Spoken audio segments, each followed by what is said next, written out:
It's a great pleasure to be here today at our nation's capital at a vital time in the history of this country and for the Jewish people. I thank the Post for being one of the most honest newspapers, not just in Israel, but in the world. We can't afford not to help Israel because Israel does more for us than anybody in the region.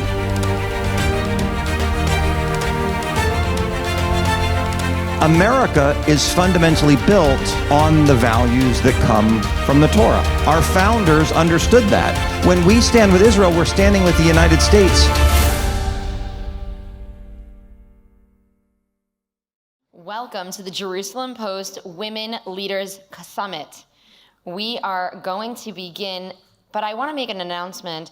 In the event of a localized alert, there will be a pause, and the production team will instruct you to move to the protected areas. We have one this direction and we have one in that direction. There are going to be 3 people coming out to lead us in the direction towards safety, so you don't have to worry. Some of you may have alerts from other regions that are around the country notifying you of an incoming attack. We ask you if you can silence your phone.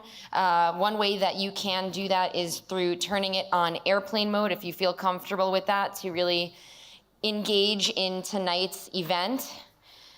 We encourage you to do that.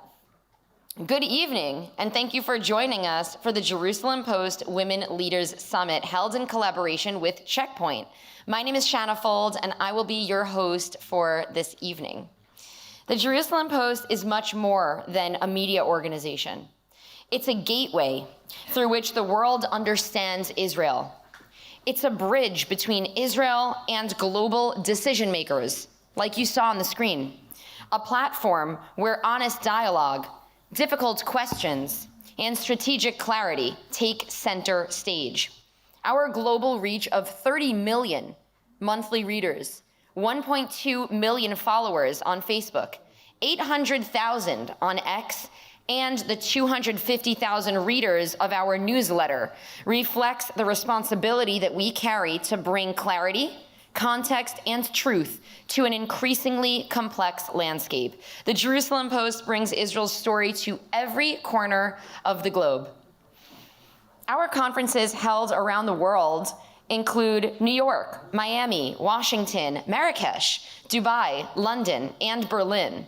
They bring together global audiences to engage with Israel's most pressing issues.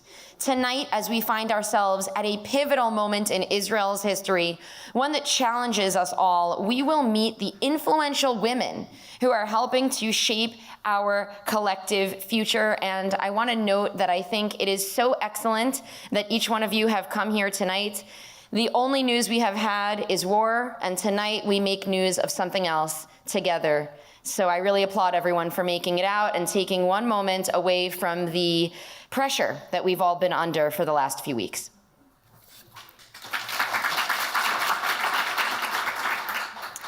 First, please join me in welcoming Mrs.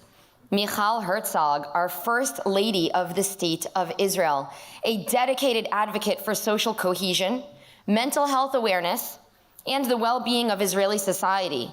Ms. Herzog has worked tirelessly to bridge divides and strengthen communities across the country. We are honored to have her with us here today.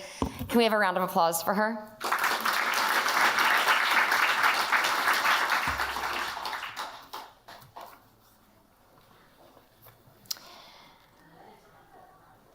We would like to take a moment to also recognize the women of Israeli industries, and especially the women of the Strauss Group in the factories and operations and across the entire organization, who especially in recent years continue to show up every single day to work, to build, and to keep things moving forward even when it is not simple.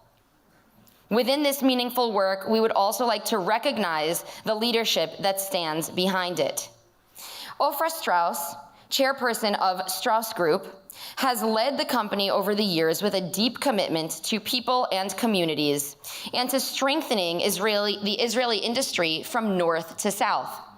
Over the past year, Strauss has continued to invent and expand including the establishment of a new plant in northern Israel as part of this commitment, even during this complex time. This is not something to be taken for granted, and today we simply want to say thank you to those who support and carry out this work. To Ofra, who leads it, it is my honor to invite Ms. First Lady Michal Herzog, Inbar Ashkenazi, CEO of the Jerusalem Post Group, and to join us on stage. Ofra, please join us.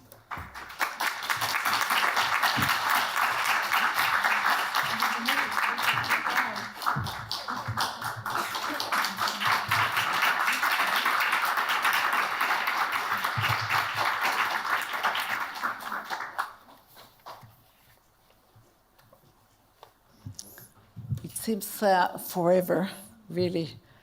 The last 3 weeks, I would say. I think it's the first prize I showed up to get since I'm in the business world. And I thought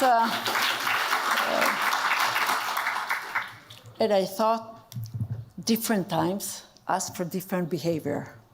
I'm here actually to say thank you to you, Michal Herzog.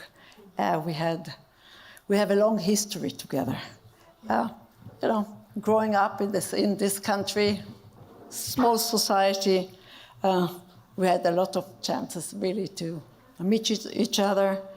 But I want to say thank you on behalf of all of us on the way you show up every time we need you.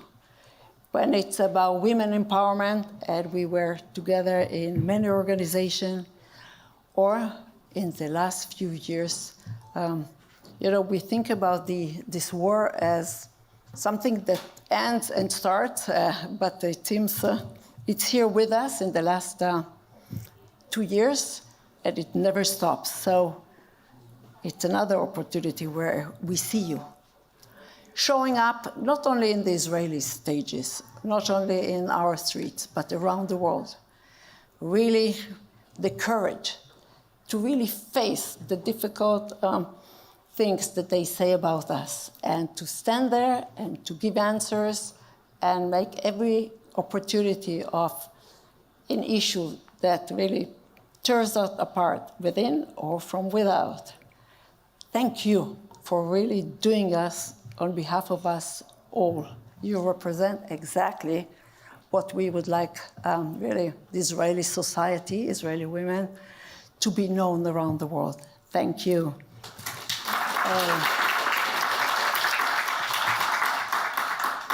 And to you, Inbar Ashkenazi, and to what you stand for, I just want to say something about the Jerusalem Post and why it was so important for me to be here today. We have many opportunities to speak among ourselves and in Hebrew, which is something, of course, I would like to do now. But we have the Jewish diaspora, which I always thought is such an important thing within that makes our resilience, that makes us what we are. It's not only here. We have really a big family outside of Israel. And I always find when I travel or when I do business or I meet the Jewish community in different parts of the world, they say, wow, we read what you had to say in the Jerusalem Post. So thank you for being really the media that takes what we feel here and what we want to say to the world outside, but especially to the Jewish diaspora. In times like that, it's one of the reasons I'm actually here today. I really feel that this recognition is not definitely not about me, but about the women in Israel, especially now, after this, we move from one emergency to the other, and something about being part of the food industry. We are considered part of the important industry that has to show up. It's not wherever we want, but we have to. it's something that I grew up, at home. I knew that we are an industry like that. But with the times, of course, we just were about the food industry, a business in Israel. The last 2 years connected me to where we started. Why it's so important, the decision that my grandparents have done when they moved to Israel to be farmers and then to be part of the food industry. And the third generation for this decision, especially now, to be women that make the factories run, that are frontliners in every aspect, part of the frontliners of Israel, whether it's in the army, whether it's in the hospitals, those who heal us, those who protect us. And we are part of an amazing industry that feeds. And it sounds, something the technical that we are doing, but part of what makes us really strong when we are at home, in the shelters, with our kids, with our families, is the fact that we know that you can trust it to actually be an industry that never stops. The shelves are always stocked, and the factories are working, and the logistics is really getting to every point of Israel to make sure that it's not only food security, it's the security of this country. So I salute to the women who do it, who just show up. It's just showing up makes those bravery something extremely unique. And it's just part of really what makes this country so special. I'm a first-generation Israeli. And, I never took it for granted because, my mother was a Holocaust survivor, and my father never stopped talking about how Israel is such an important place. I forgot what it actually means with the years because, again, it was about doing things, going to work, traveling around the world. So today, I have to say, it's about me making a decision, I love being an Israeli. I know it's not always easy, but at the end, the resilience of this country and what makes us unique is you, the women that are here today, under fire, getting into a conference, and me being here on stage and you're listening. It's just another aspect of Israel. That I'll say now one sentence in Hebrew, Zar lo yavin zot, but we do, okay? Because we show up, and the people who work with you in your amazing businesses, and I saw the list, are just a reason for us to stand here and we say, really, we salute to the Israeli economy. And economy is not what really makes, it's the people behind. So, if I wish something for us, let's stay together, stick together, because we make something extremely unique, and hopefully those who will read the Jerusalem Post and listen to what we have to say will understand one thing. We intend to continue and to do what we are doing so well, which is to build an amazing country with an amazing economy at its center. And let's hope that the politicians around the world and in our region will understand that doing things together is the right solution at the end. Will be the light at the end of the tunnel, which is not really sparkling at the moment. Without this, the only sparks we see is something very different. So I'll take the opportunity actually of this stage to say again, thank you to the people of Israel that show up, and their resilience is something that Zar lo yavin zot, but we here understand it very well. Hopefully this will end and we'll continue to do our normal things, which is really smiling, traveling, and continuing to really nourish and flourish here and around the world. Thank you.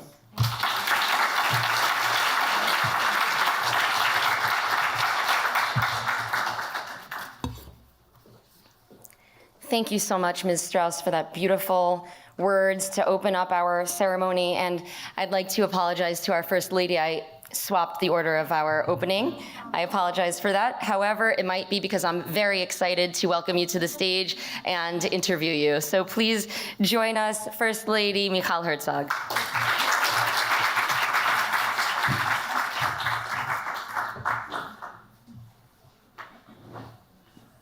All right, well, welcome. Thank you, Shana. Wonderful to be here, and I really want to commend the Jerusalem Post and Checkpoint for keeping this event, and not to be taken for granted during these days, but it feels very nice to be here and to see people face to face, not on Zoom, and it's very nice. So thank you for doing that. Absolutely, and thank you for making the journey from Jerusalem to be here. It's not for nothing today. Nope. So one question that I would like to open with so that people could understand a little bit about what your day-to-day looks like is, what is the role of a First Lady? It is not so defined, but you do it so eloquently, and you have such beautiful international relations. Can you tell us a little bit about what your life looks like on a day-to-day basis? So I'd first like to say that I am coming now straight from the site of the where the missile hit Tel Aviv this morning. And as I was walking around there, I saw people, a lot of young mothers with children, and it was very moving to see that life goes on, and Israelis are very resilient, and they go back to life, but also they obey the orders, and that's what saves lives. So that is very important. As to the question of the life of a First Lady, so a First Lady in Israel, of course, has a very unusual life, but I must say that when my husband took office and he was elected almost 5 years ago in the summer of 2021, I came into a role which was, and still is, very undefined. And one has to remember that I came into a role that was not filled for the years before that, because unfortunately Mrs. Rivlin passed away. And so the vacuum, the vagueness was actually something that one could enjoy in some ways, because you can fill it in whichever way you want to do it. And as I went along, at first people were not used to the fact that there is a First Lady. And slowly but surely, I made space for myself, and I also had the privilege of choosing the agendas that I would lead, and that was very important for me. I love that you noted that you made space for yourself, which is something that I think is going to come up throughout our evening, of women entering roles that perhaps never existed before or that they are redefining. So I think that it's great that you noted that, and who better to take that note from than you yourself.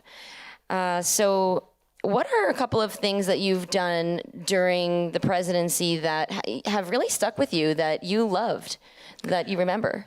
So first of all, I would say that choosing the agenda of mental health was very important for me, and it was very natural. One has to remember that in 2021, we were still in the midst of COVID.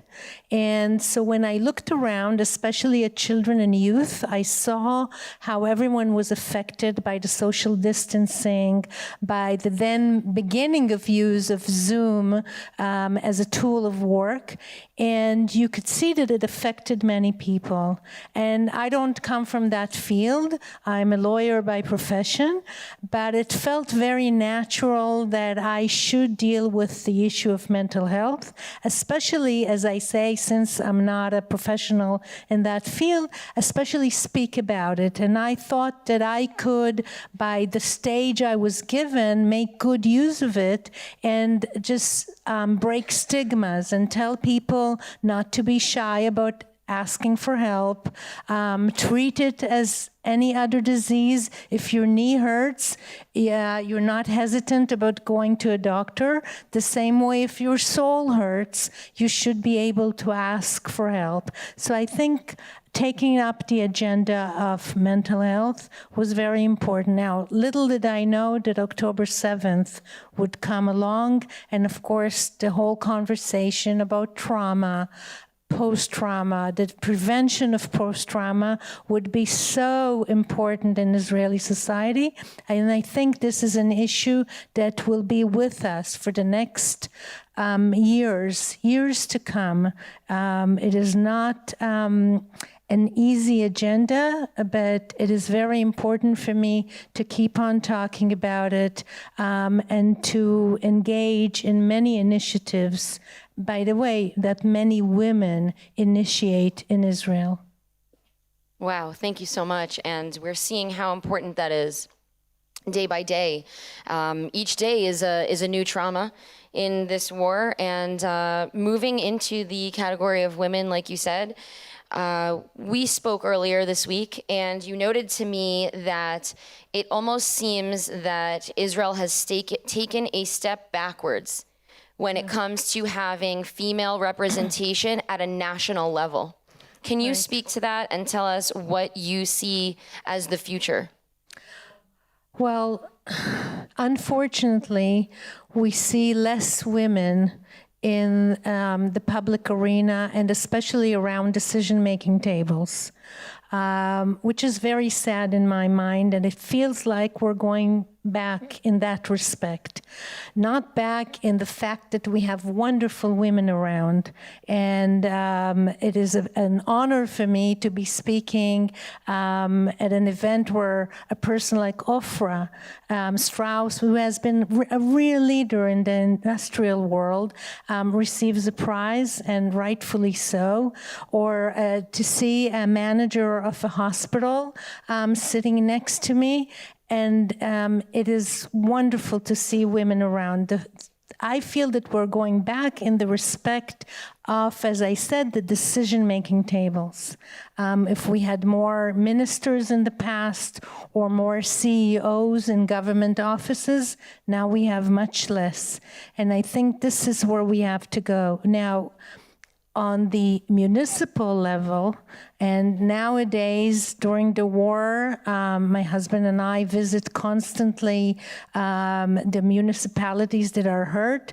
Many of them are led by women, and it is a pleasure to see them and their professionalism and the way they're respected by their constituency. And I wish we would see that also on the national level.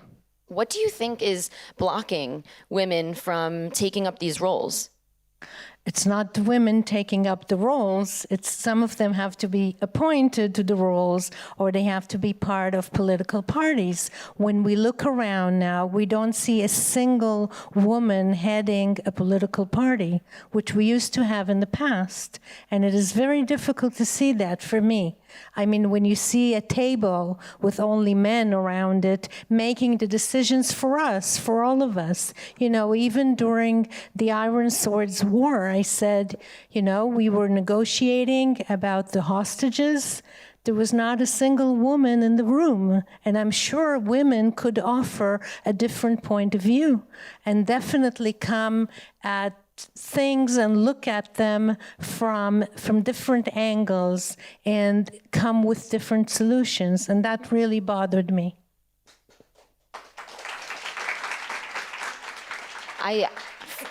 I think many of the women that are with us today are talking tonight about how their perspective changed their industry.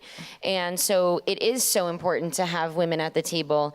What do you think works or doesn't work when it comes to advancing women? And like you said, making space for yourself. Can you share with us some things along your journey that you think women should take with them to try to open up that space and anything that may be blocking?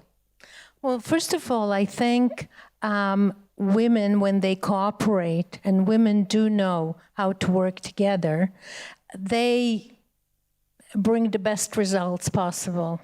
And we saw that. We saw that women, you know, in the past 2.5 years, this country has been in war and emergency, one after the other.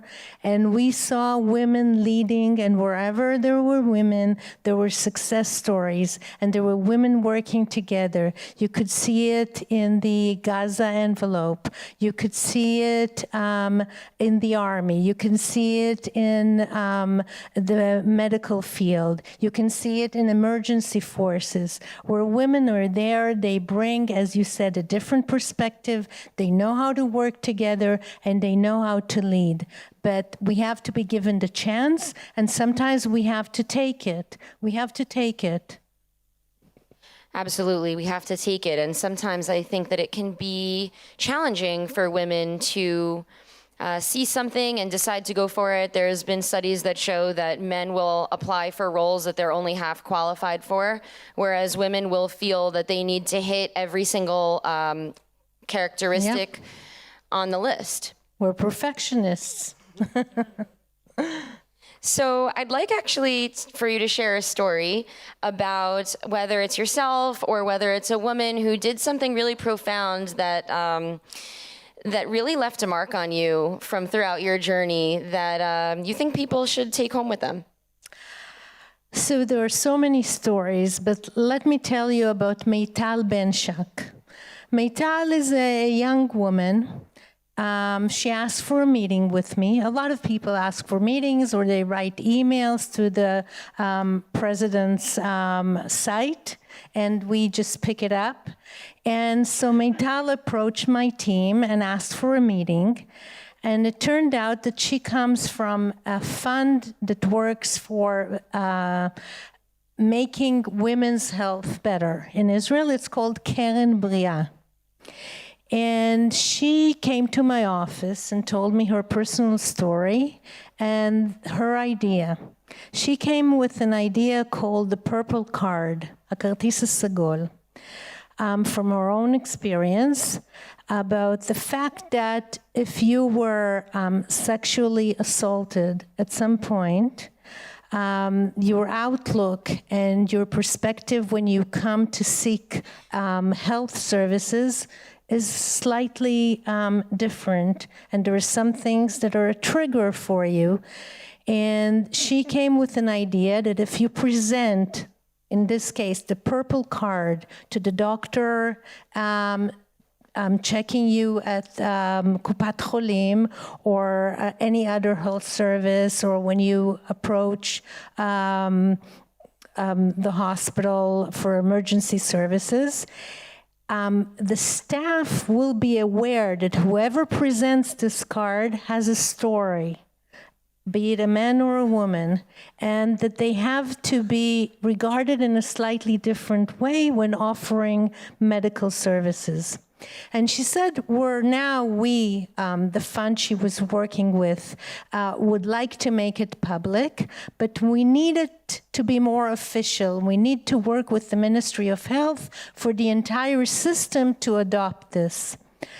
And there I could use what I call my soft power, okay? I don't really have authority, but I do have soft power.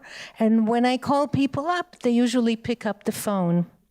So I did call the Ministry of Health CEO, and he told me, yeah, I know they're talking about it, but nothing has really moved forward. So I said, okay, so let's move it forward.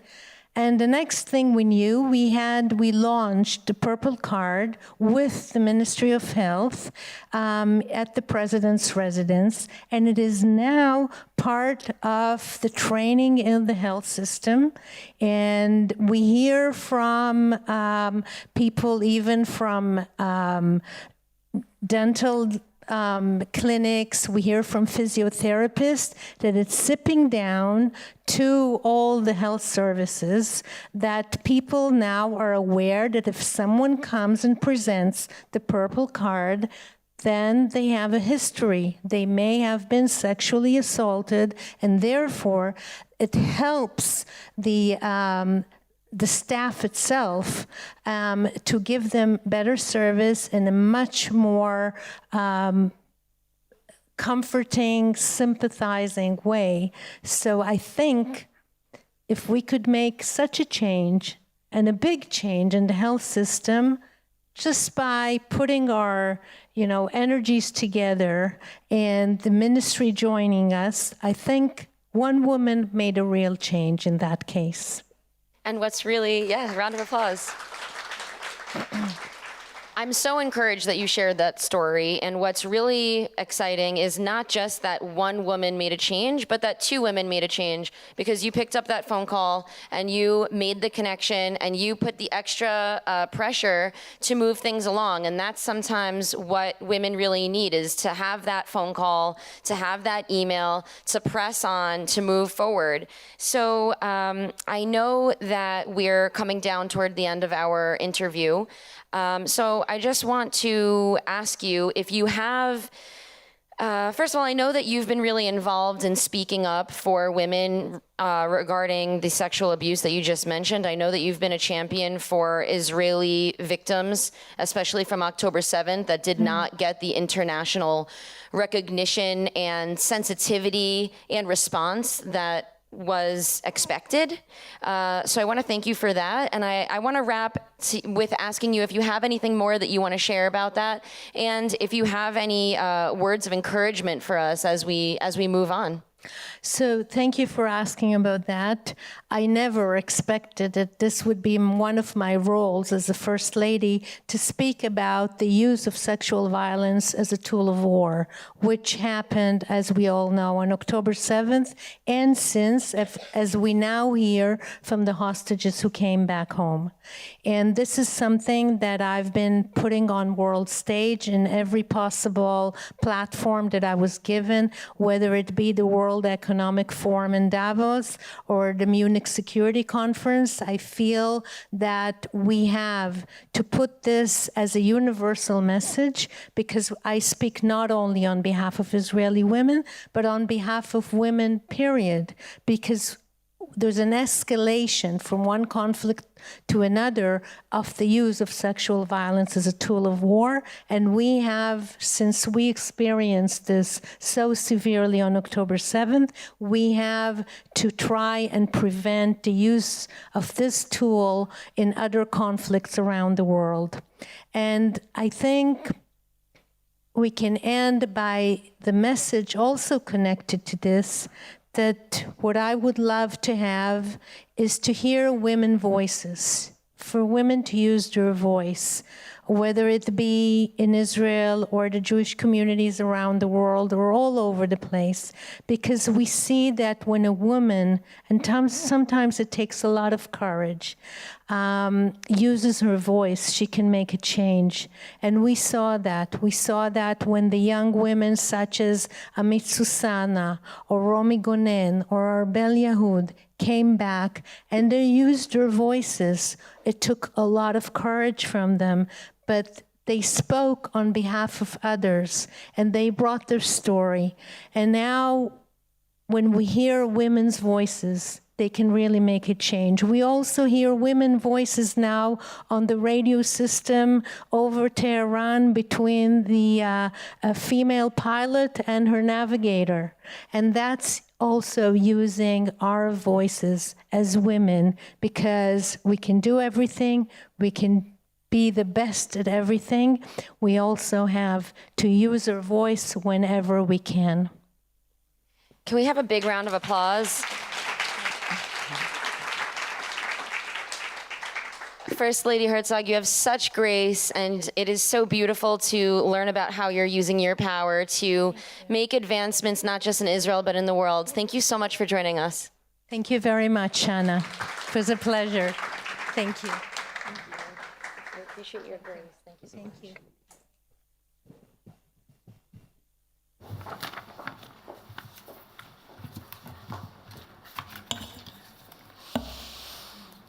Let's just have one more round of applause for First Lady Herzog.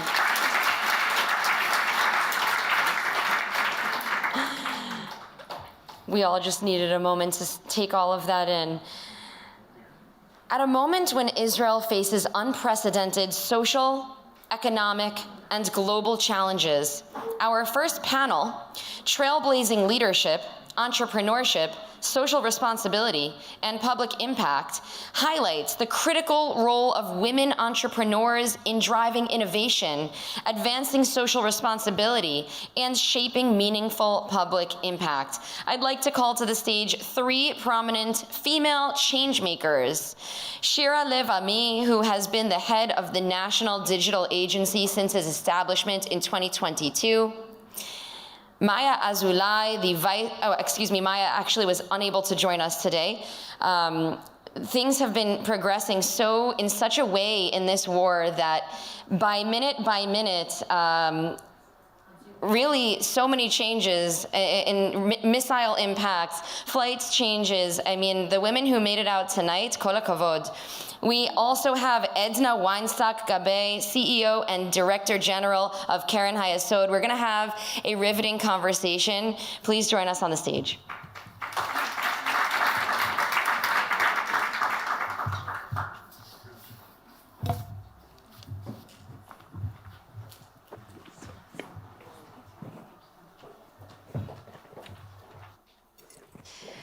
Welcome, ladies. You guys made it to the panel. Shira, I like to start interviews by orienting everybody and letting everybody know what it is that you do. Sometimes it's hard for us to connect to the answers when we don't first know how you lead your life and what type of work that you have. So I'd love for you to talk to us about what you do on a day-to-day basis and how you founded a startup and have been leading Israel's digital transformation. Thank you very much, Anna. So it's a pleasure to be here tonight. And I'm happy to say that I didn't have to get out of the car and lie on the side of the road on the way here. I hope it won't happen on the way back either.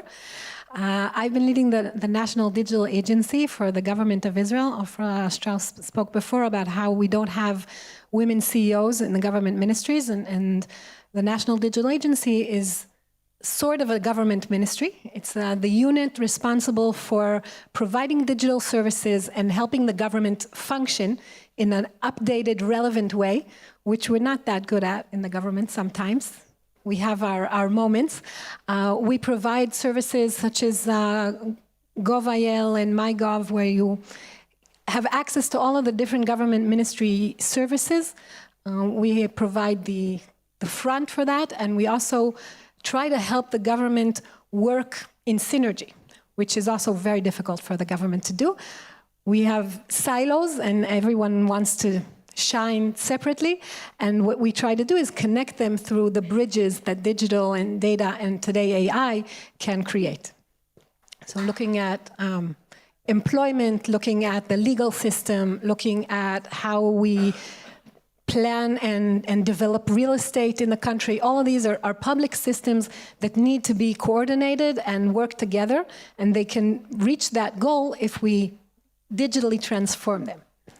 Thank you so much for sharing that. And I really want to talk a little bit more about the digital transformation as we move through our conversation. So many of us in the room are going to really be able to have a good visual of what that is, because we're all using the MyGov and we all have the personal area where our details are. So it's really exciting to know that you're behind it, and also exciting to know that you're doing a lot to try to make things move. In a country where people are feeling that they want things to move quickly. So moving over to Edna, Keren HaYesod, enormous organization, very exciting to have a woman at the forefront of it. Tell us about your role and your daily responsibilities, and maybe you can share a highlight for you in your work. So to say a few words about Keren HaYesod for those who are not familiar with Keren HaYesod.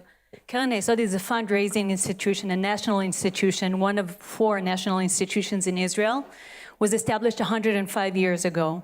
Actually, I'm the first female CEO of Keren HaYesod, so it's a great pride for me and for the organization. We're doing fundraising for the state of Israel and for the people of Israel for over 105 years, as I mentioned. We're working around the world except for the US and Israel. So it sounds very big, but actually we're representing 8% of the Jewish community around the globe. but the work is enormous, and we're doing a lot. For me, the day-to-day activity, actually, we have an amazing organization with amazing professional team, leadership, and donors around the world, that it's like a machine, that it has been working for 105 years, but actually every day we have to invent ourselves and create a new reality. As you mentioned before, things change here by the minute.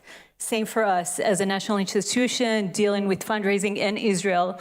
The reality changed every day. And when I started my position almost 3 years ago, it was after COVID, before the war, and it was the reform here in Israel, and there was a lot of pushback from our donors. And I said, I got such bad cards, how I'm going to start my position.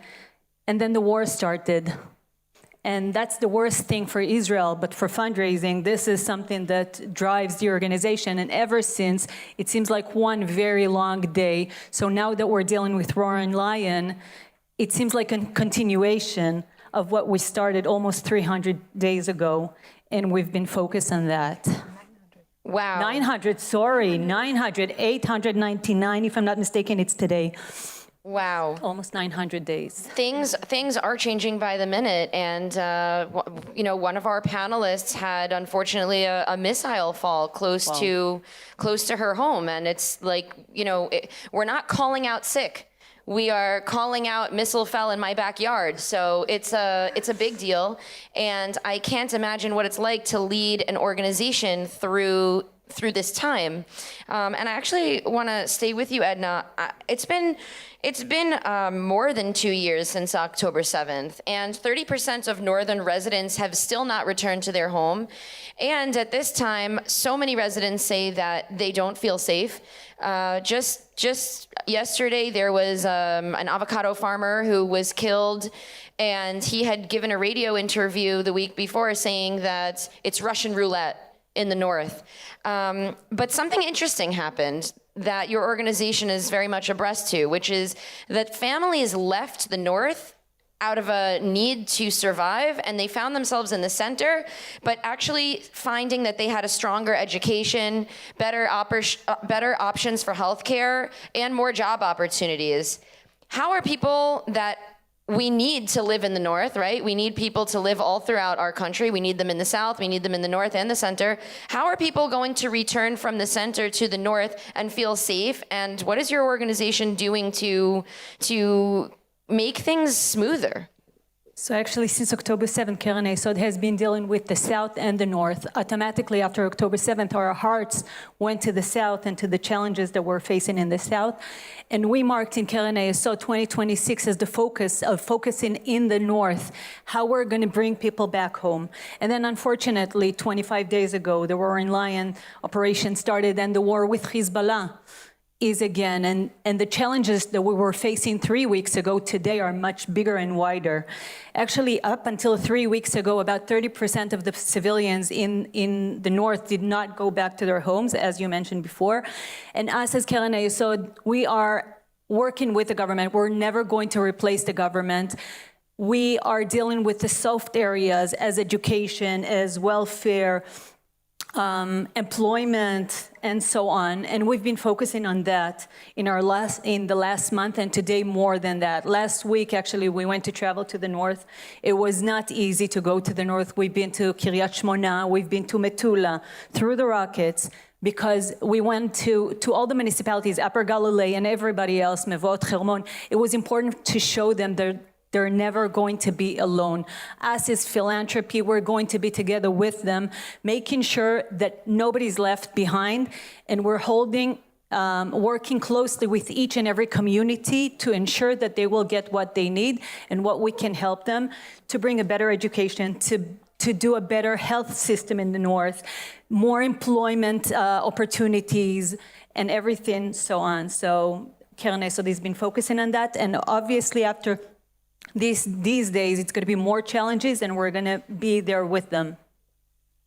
Wow, thank you for your work. It's not a small job. Shira, I'd like to talk to you about a moment in your career where you saw that you were improving government systems, changing people's lives, and maybe you want to share with us a little bit about your female team. which I know that you're very proud of. So the National Digital Agency has a very feminine management. Actually, throughout the organization, there's a very strong team and dominated by women. And I think that has a significant impact on the way we think, on the way we operate, on the organizational culture. I'll say, contrary to what's going on in the greater government, we experience that every time there are decisions that need to be made about what's going on and how do we manage the situation in the greater economy.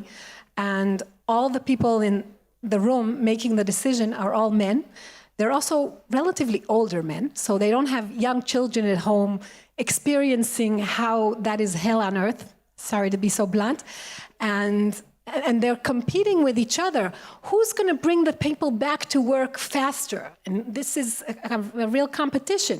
I'm a man. If everybody comes to work and shows up and we show that we're not afraid, being totally disconnected from reality as we experience it at home. And I think that someone needs to step up and say, hello, you're living your own different fantasy reality, and it doesn't connect to what's going on in the field, and how do we close that gap? So I think we see that dilemma many times in the way that the government functions, in the way that organizations function. Was very important for us to be extremely flexible in giving people options to see if they can work at home throughout this war, which we hope will end soon, but we don't know, and do what they can. If they can only work before the kids get up in the morning and after they go to sleep at night, then that's what they can do, and we'll work with that. We need to be flexible and understand that we're putting people in an impossible situation, and how are they coping within that? How are we empowering them to deal with this situation instead of making them have to wind back to a standard expectation of a workplace? So I think that's part of the way the government and the public sector as a whole is slightly dysfunctional in the way it treats the expectations from its teams in these days. And I think that organization that is women-led has conversations about these issues. Okay, we open it up and we discuss it, and everybody has a point of view, and they come with questions and not just answers, and then I think we can reach a better solution for what works for us and what works today. And when we're not in love with that, maybe tomorrow we'll have to work out a new and different solution. So I don't know if that answered your question at all, you. But it was something that was bothering me. So Shira is very respected by her team and has also led a lot of programs to bring forward the MyGov. You've led, I shouldn't say program, but you've improved the applications. You've taken things digital. You've made systems that were antiquated come into the 21st century, which we all know is so important, especially at moments like this where we can't make visits to certain government offices and you can get services online. It's really a game changer, and that's what Shira has done in her role. Especially with the personal area on these government websites where you go in and you can see your personal details. I'd like for you to take us into a moment where you believe that being a woman and having a female perspective has allowed your industry at large to be benefited.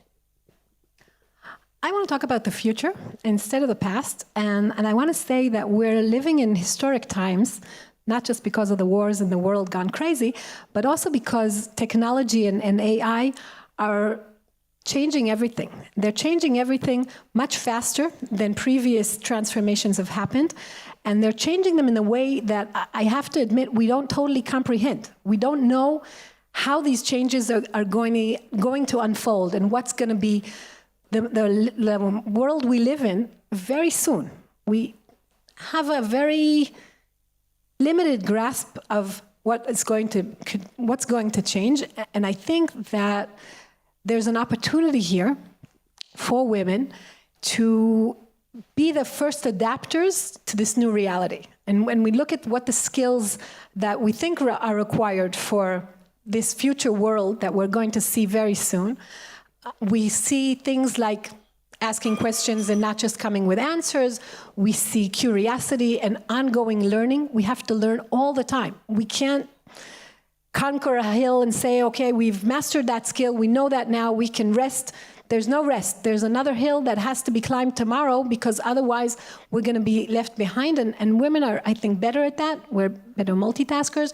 We're able to bring things together and take them to the next level of understanding what needs to be done and not just the technicality of how to do it. And these are all very crucial skills for adapting to the new world that we're entering these days. And I think that a female perspective here has a very strong advantage.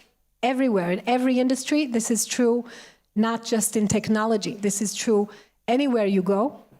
And I think I want to encourage you to embrace these opportunities, these changes, possibly for the better, but they can definitely be a change for the better from a personal perspective for each and every one of us.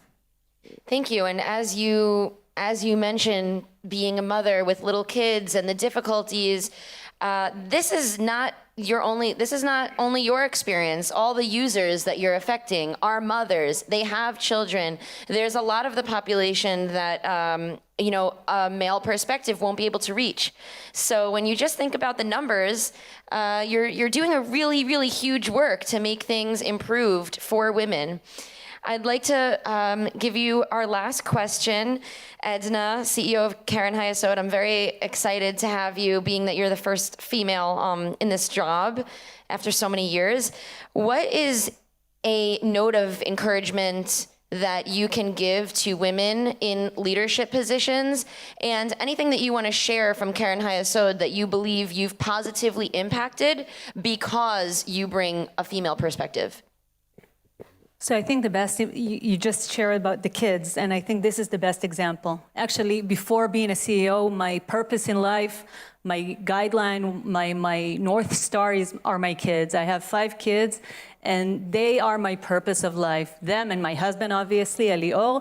And during the war, while I was facing the challenges of managing and leading Keren Hayesod, 2 of my sons were in Gaza, Lebanon, Syria. One of them suffered from post-trauma during the war. The other one just finished his army service recently. And we've been experiencing so much on a personal, on a professional, and a national level, and everything became like a mix. And actually, I think that what made me better in my position as the CEO of Keren Hayesod, being more sensitive to those who we're working with, the beneficiaries, identifying their needs, seeing them literally eye to eye, and understanding what they're facing and being there for them. And it made me much more efficient dealing with home, kids, and my position. And I think it brought a lot to Keren Hayesod, to our beneficiaries, and to my position and everything that I did. I'm very proud of leading Keren Hayesod. Since October 7th, actually, we brought new money to Keren Hayesod, to the state of Israel. 2.5 billion shekels were raised through the Jewish communities around the world for the state of Israel. And we were able to do so much and to change people's lives. And I'm so proud of that. And I know that the needs are tremendous. And there's so much more work that we need to do, and we're not alone. There's so many other organizations that we're working closely with, which is Jewish Agency and the Jewish Federations of North America and WZO and VITSO and other organizations that we're doing only good for the people of Israel and for the Jewish people. And I'm very proud to be part of that. And like Ofra mentioned before at the beginning, the importance of us here in the state of Israel connecting with our Jewish brothers and sisters around the world. This is something that is always been very needed, but today more than ever, since October 7th, the understanding that here in Israel, we need a very strong diaspora to support us not only financially, but also solidarity and talking on behalf of the state of Israel. And what they've learned that since October 7th, unfortunately, that they really do need a strong Israel. And we have a very big call and a lot of challenges, and I'm proud to be Keren Hayesod. Thank you so much. Round of applause for these wonderful, excellent women. Thank you for coming to the panel. Thanks, Shana. Nice to meet you.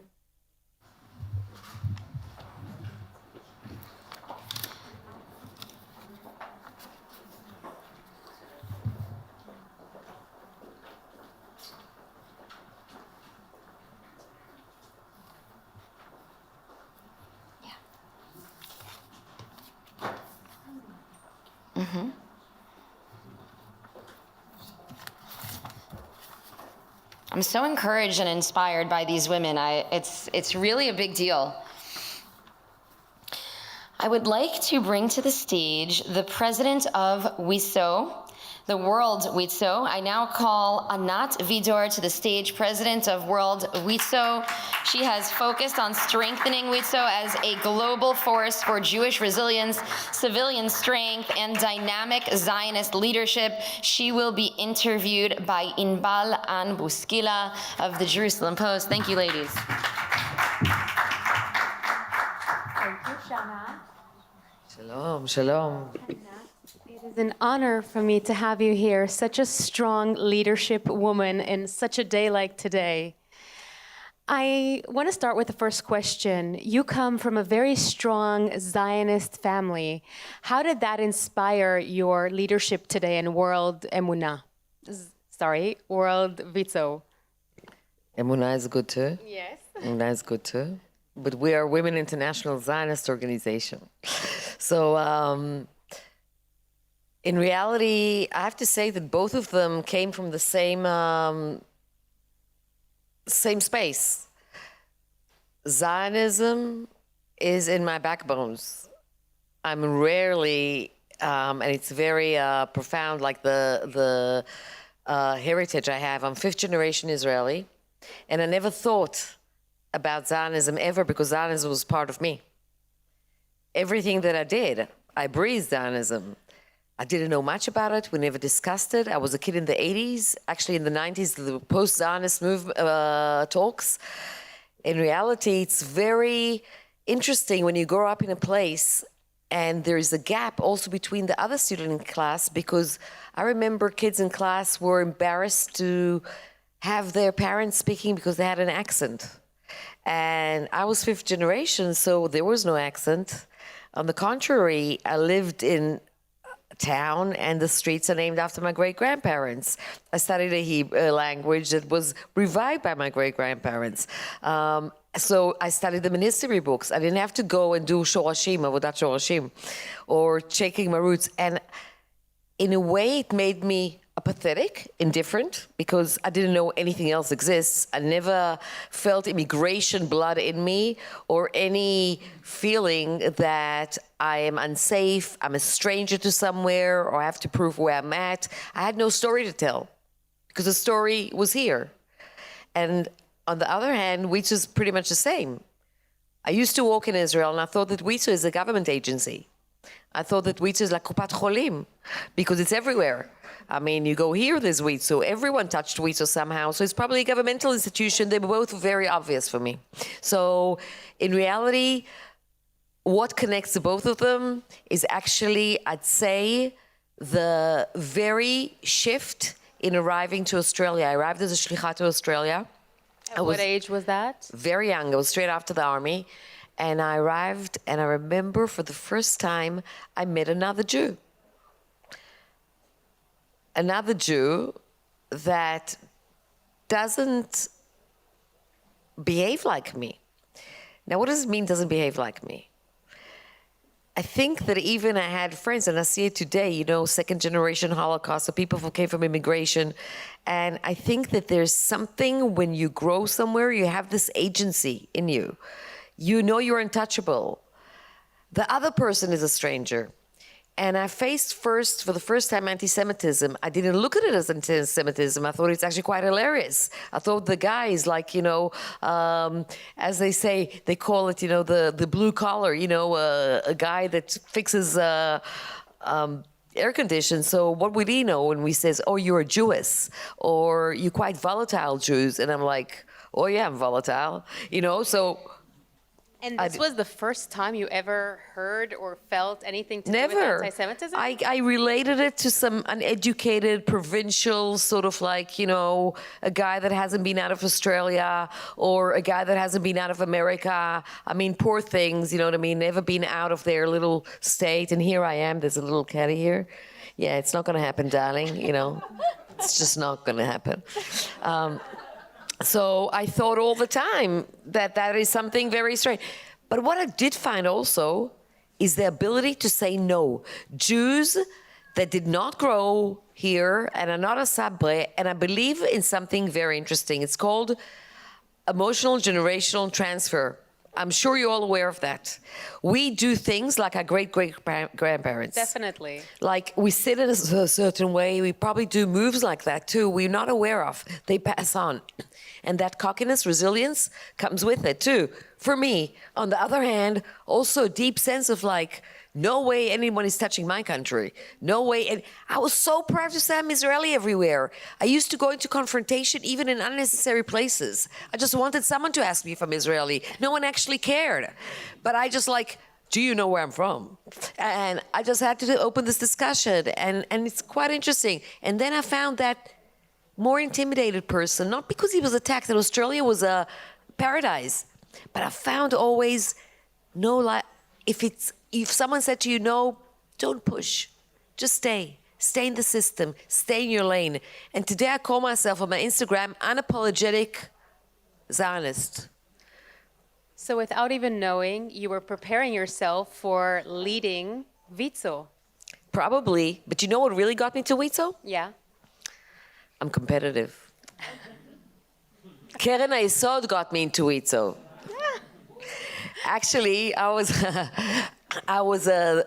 believe it or not, but I was actually the chairperson in Keren HaYesod in Brisbane.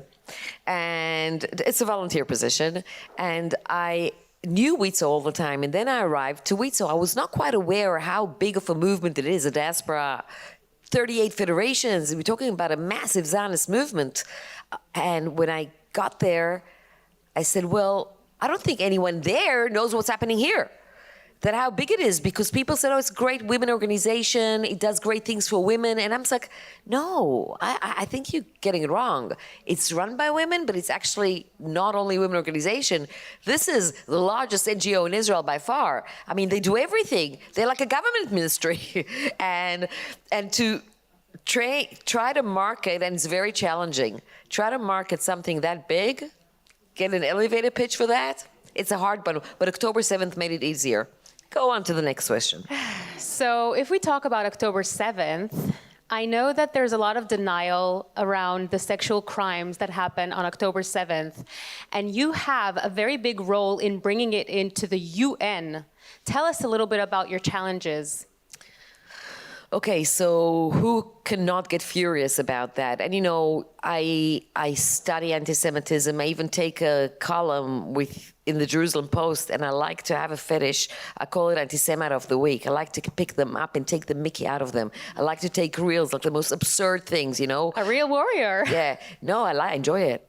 And it like takes the anger out. And then I like also to find the cynicism in it. It's hilarious. It's just like hilarious. If you look at it that way, you know, Jews have to have a sense of humor, okay? And then that actually brings me to the reality of this absurdness of everything. So now people like to say UN. But UN actually, you can play it up. They don't have to play us. We can play them. So it's one thing stepping into the UN and saying, we have been attacked. Oh my God, that and that happened. No one listens. Now it's a coalition. You have 122 independent states there since the 60s, and they ain't ever going to vote for Israel. Yeah. So if you want to change something in the UN, you can scream there. It's great. It's good release, you know. It's a good exercise for the morning. You can scream, get upset, you know, take your all anger there. At the end of the day, you want to change something, you have to be very strategic. So the acknowledgement of the 7th of October took 150 days. Some people say it's anti-Semitism. Yes, it is too. But I'll tell you what it is. When I found in researchers, it's not only anti-Semitism. What happened there was that no one could realize that sexual violence during war can happen in a state where there's such a strong army, because you need time for that incident to happen. And if you compare other places that happen in Ukraine or Congo or Sudan, you're talking about deserted villages, and actually the perpetrators are the army themselves. And here you're talking about people that came from outside, and the army's supposed to defend them. So it actually didn't gel. It's not only anti-Semitism, it just didn't make sense to us, didn't make sense to them. Now, great, they acknowledge, now what do? Who's paying the price? We talk about accountability. So I'm very happy that Guterres says, we have a reason to believe there were sexual crimes. I don't care. Now, what are you going to do about these bastards? Really, that's the situation. So there is a lot, you know, we talked about partnership all together, yeah? So there is a DINA project. I don't know if you've heard about the DINA project, but they took it on from the beginning of the war to create whole data about the sexual violence and to prove it in the UN. They're amazing, amazing, amazing. Then there's a great lady called Shiran, and she has something called Generative AI for Good. What she does, she takes evidence and she puts it into Avatar, but it's all verified by UN people. So it's actually, when you launch it, it's evidence because people can't speak. A lot of people died. So between these two and International Jewish Lawyers Association, we used our status. We had a status in the UN from 1959. I think everyone forgot it. But I thought, you know what? We can actually use it. But guess what? In Women Commission, Ma'amad Ha'isha, the Va'ada, the 8th of January, 8th of March, when we all celebrate. By the way, Women International Day for everyone here has been hijacked from Jews too. The UN stole it from us. It actually started in 1902 in America in sweatshops, 20,000 Jewish women demonstrating. So it's a Jewish thing. But still they stole that from us too. So you have that 2 weeks of circus of commission headed by totalitarian regimes. But then, in order to have a side event, you need another country to endorse you. And what's going to be your first question? Who are you going to go to? Israel. Nope, wrong answer. Who's going to come to Israel? No one's going to come to Israel. So you need to find another country. So we have amazing women that do soft diplomacy for years. That's what WITO does overseas. It's These not are your partners around the world that help you, right? The federations around the world, their first chore almost before fundraising to Israel is doing soft diplomacy. You know what soft diplomacy means? Keeping going, doors open when they're shut.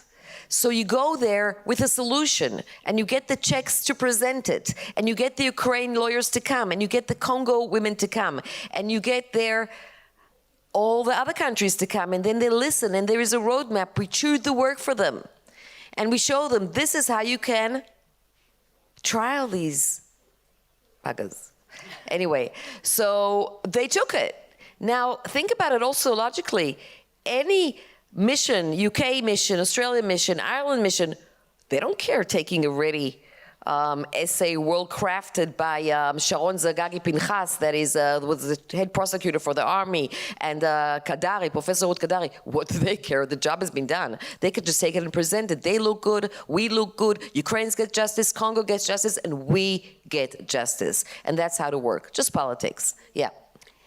Anat, I wish I had more time, but I want to thank you for everything you're doing for women, for the country of Israel, everything that's WITO is doing. Really, thank you so much for joining us. I just want to add something before I go about Zionism. Okay, it's very important because everyone talks about the word Zionism and we misinterpret it. So first of all, WITO is nowhere to run from. Try traveling the world. We have 38 countries. Running the largest NGO in Israel with 6,000 employees, so that's another resilience. I heard about all the resilience, it's keeping it all going. You know, when you open up projects, they actually run them. And about women's success, so we actually we don't need to come to the table. We've created the table, 100 years. It's run by women, 6,000 women, 6,000, not women, 6,000 employees, 5,100 of them are women, so that's employment. Beside that, we hire the CEOs and we run it. And it's run by World Diaspora too. So it's not friends of WITO. The federations around the world are part of the doing here. The doing here, remember one thing, everyone. If you talk to the world and you say to them, we in Israel, you are supporting us, we are one, not good. I'll tell you why. Because Zionism, the whole idea they're facing with, was meant to protect Jewish women worldwide, Jewish people worldwide. It's self-definition of Jewish people not to be scared. It's basically a change of consciousness. That's what created the Zionist movement. And the Jews that came here, the Israelis, are Jews that immigrated here. So they're exactly like you. They're not our eighth arm. They're part of us exactly. When someone coughs in Jerusalem, someone in Buenos Aires gets pneumonia. So we have to remember that. It's one. So when we talk about Zionism, all it means is responsibility and a flip of narrative. You're in charge of your own destiny, and we're all in charge as one. So thank you so much. Thank you, Anna. Thank you for being with us here today.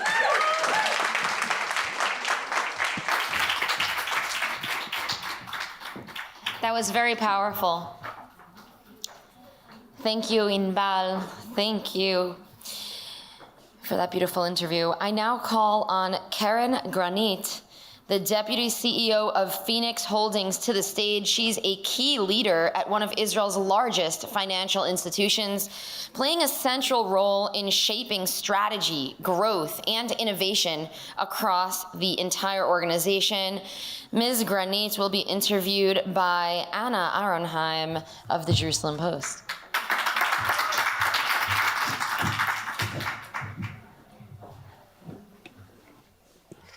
Hi, everybody. Such an honor to be here today. And it's so great to be here today, to not have to worry about all the pressure, like Shauna said, the pressure of outside, but to come here and talk and enjoy meeting people in person and not on Zoom. Yeah, right, just to remember how we opened the morning, so hope we end it more quietly. Amen. So let's talk about your journey.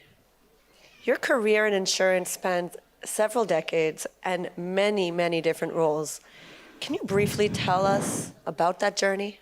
Briefly, it's hard things to say, but I think my journey is a little bit different from the woman that spoke today. I started in insurance in 17 years old. I was 70, before the military service. I was looking for a temporary job. And by accident, I sat by a friend and she said to me, there is 2-day job in some insurance company. Do you like this job? I said, yes, I need the money. And from that age till now, I'm in insurance. Through the years, I've been in totally different roles all around the company. I've been into finance. I went to IT system. Then I went to general insurance, which is property, the home, the car that we insured.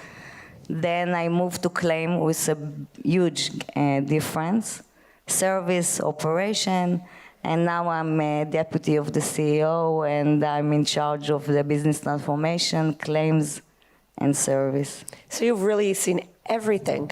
You've had almost every role at Phoenix. Yeah, I've been all around the company. I know the organization very well, and I think doing innovation, you need to know the processes very well from one point to the other, for end-to-end, from all kinds of angles. Being all around the company in such different roles give me an advantage when we are speaking about innovation. So I know the legal side, I know the professional side, I know the processes, I know the system. It's given me a big advantage implementing some innovation in the company. That's really important. Can you tell us about how innovation differs today in the age of AI as compared to in the past? Oh, it's a big question. So I think innovation today in the age of AI, it's like innovation on steroids. It's faster, it's bigger, it's changing the organization, it's making a huge difference about the organization, a great difference. But it's not a miracle, I must say. I look at a lot of articles, I hear a lot of people talking.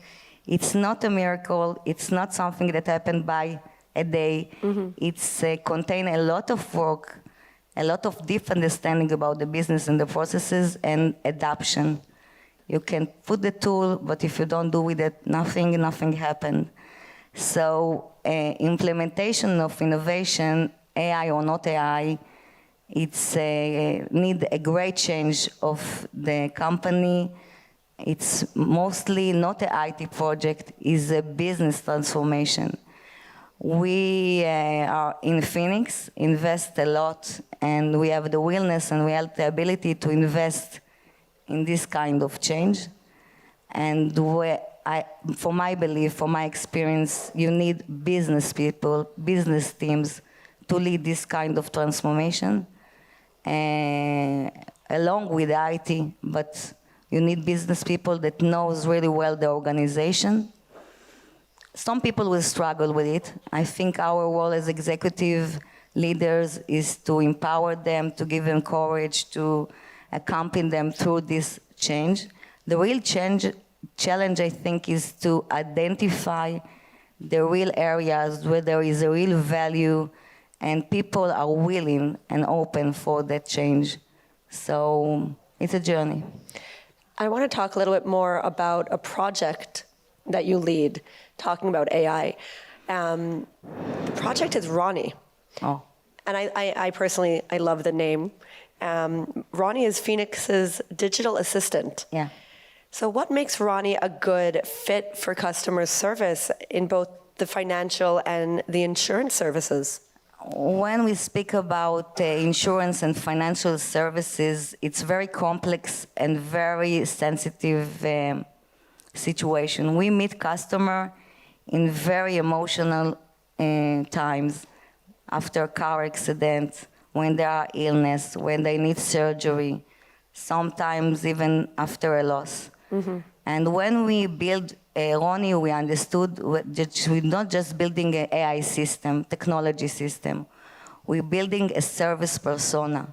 So we invested a lot in her character, and we defined her very empathic in order to know how to reach, to answer our customer in a very empathic way, because it's a delicate situation. We meet them. Is that why you chose a female character?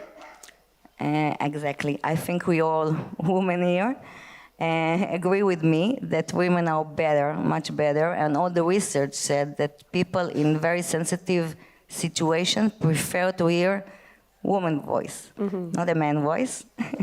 So obviously, and yes, so I think this is obvious choice, and because we build Ronnie very empathic, so sometimes I have funny stories. For example, I saw a conversation when she meets some angry customer that reach us, and he said, okay, it's enough for me, I want to cancel my insurance policy. And because Ronnie was so empathic, she agreed with him. She said, okay, I understand why you want to cancel your policy, I will help you cancel your policy. On the other hand, because she's so empathic, an old woman told her she wants to do some change in her funding, a saving fund. So, and the person said to her, I don't know how to use digital. So Ronnie told her, don't worry, I will lead you step by step. And in the end, she sent her a very big heart, a red emoji of heart. So some people have even ask her, are you human? Are you a bot? So it's very confusing because she's really personal and empathic. And that's great, because there are many, many times where you reach out to something and you don't know if it's a bot or a human, and to have that feeling that, yeah, I'm talking to someone who understands me, who gets me. And it seems as if you treat Ronnie as another employee of your organization. Is that how you feel? Absolutely. I think Ronnie is a new employee in the organization. Of course, she needs knowledge, she needs training, she needs boundaries, but she's a new employee. I must say, Mark, that for my belief, the new role of the manager in the future, in the nearest future even, is going to know how to manage human workers, people, but also to know how to manage agent. And to manage agent or bots, it's totally different skills, and manager need to adapt to the new way of working in the nearest future even. So when you're working with humans and with agents, and how do you see the future of Ronnie and AI in customer service? So I think the service that as we know him today, it's gonna be totally different. Call center, traditional call center will disappear. The first line that we meet now in the representative of the call center gonna be agent. And the second line, as we know him today, as operation, gonna be the first line.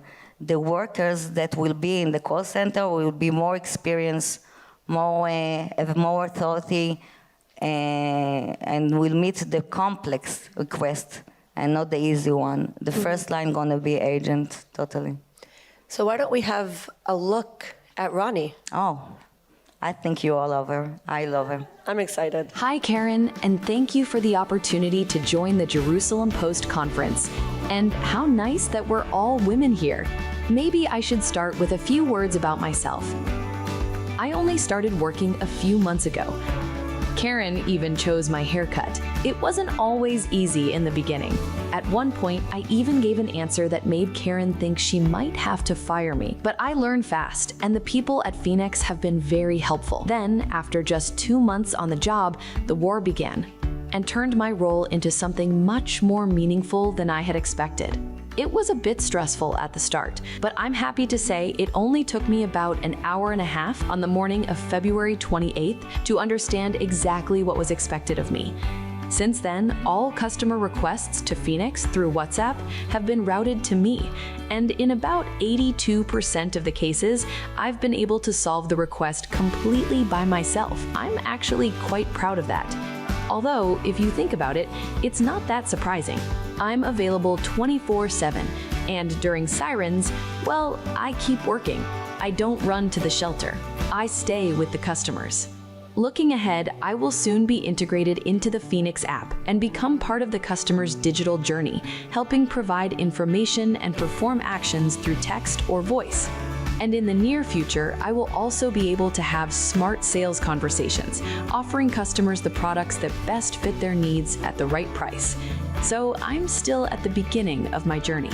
כמו שאומרים אצלנו בפניקס, אני נכנסת לאירוע. Isn't she beautiful? No? I love her. She is incredible. Wow. I agree. I created her. So for our final question, Karen, and this is a question that I don't know if Ronnie can answer, but maybe she can. You started your career in a very different era, and today you lead innovation and AI. What advice would you give a young woman building a career in a world where AI is changing almost every profession? The best advice I can give women in the beginning of their career is don't be afraid. Just don't be afraid. Don't be afraid of the change and believe in yourself. You can learn everything.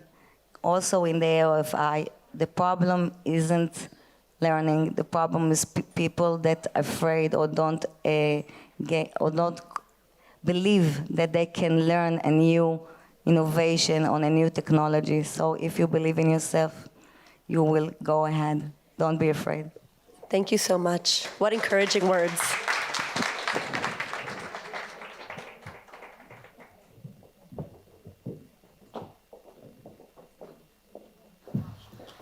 That was awesome. Please welcome Dr. Galit Kaufman, CEO of Samson Asuta Ashdod Public University Hospital. A respected leader in Israel's healthcare system, Dr. Kaufman is a leading force in shaping the future of healthcare in Israel and is at the forefront of advancing patient care, innovation, and community health. With her, we'd like to welcome Dr. Chagit Sarvagil Maman, the Deputy CEO and Medical Director of the hospital as well. Can you stand up and identify yourself?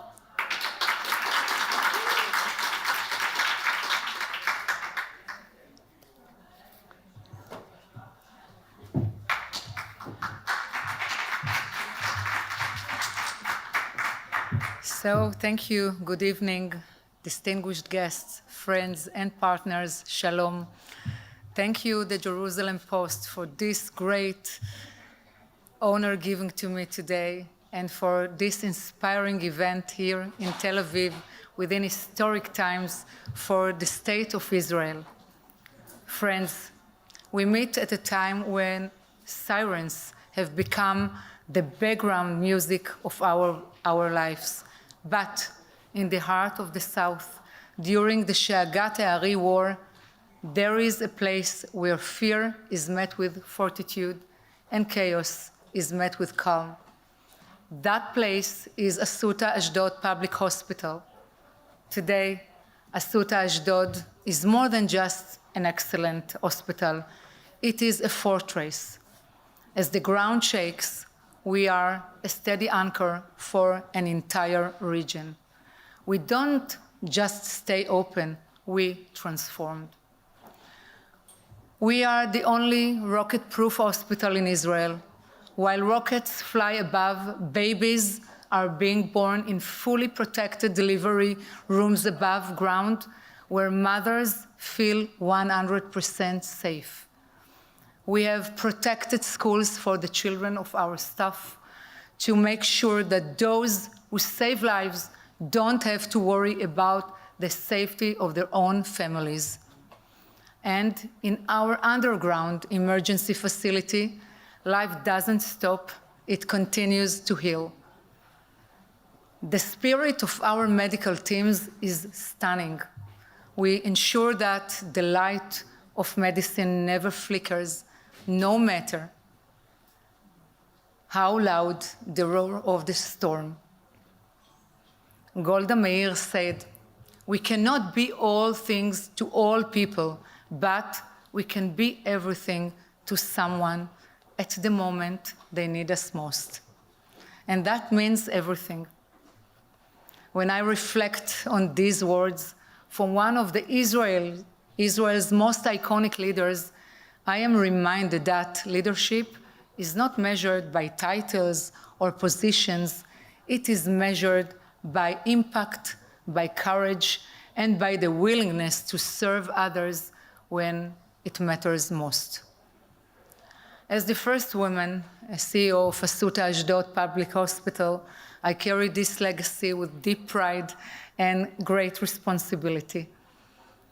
In Israel, a nation built on strength, innovation, and unity, women have always stood at the front of change, guided by compassion and inner strength.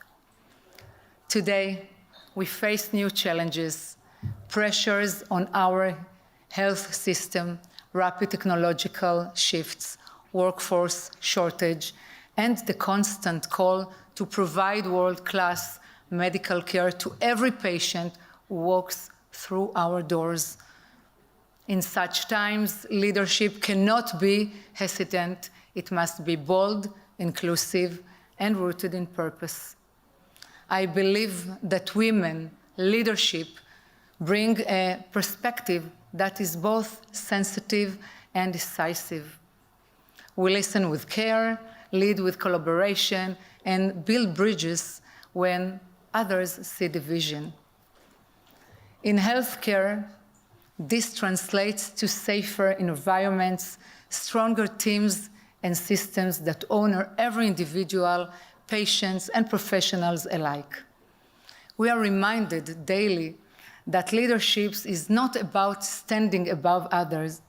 It is about standing with them, with our nurses, doctors, and hospital staff working long hours, with families seeking hope in moments of fear, with communities striving for health and security. We stand with them. One cannot talk about healthcare in Israel today without talking about national resilience. Since the dark and painful morning, October 7th, Assuta Ashdod Public Hospital has stood as a front line of life itself. During attacks, sirens, the unknown, and waves of critically injured civilians and soldiers, our hospital transformed overnight into a fortress of healing. Our trauma teams worked non-stop, saving lives, stabilizing the wounded, performing complex surgeries under immense pressure, and providing not only urgent medical care, but also dignity, compassion, and hope. In those defining days and the long month of war that followed, Assuta Ashdod saved thousands of lives with a 96% success rate. And it's amazing.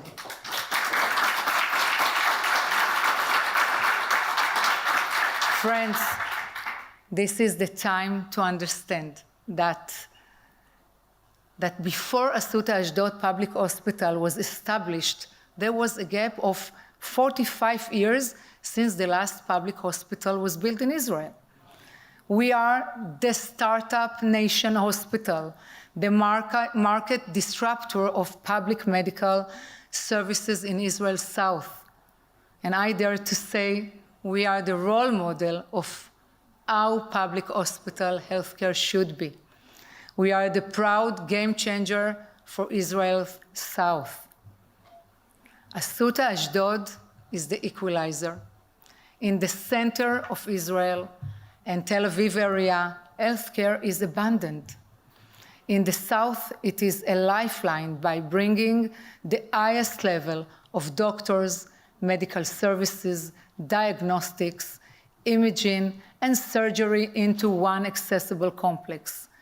We have removed the logistical tax often paid by the elderly and the underprivileged. Our message is clear. Your zip code should not determine the quality of your care. My journey is only beginning, with plans to triple in size and a focus on innovation, research, and longevity medicine that refuses to let age define a patient's value. Our ambitions at Assuta Ashdod are vast.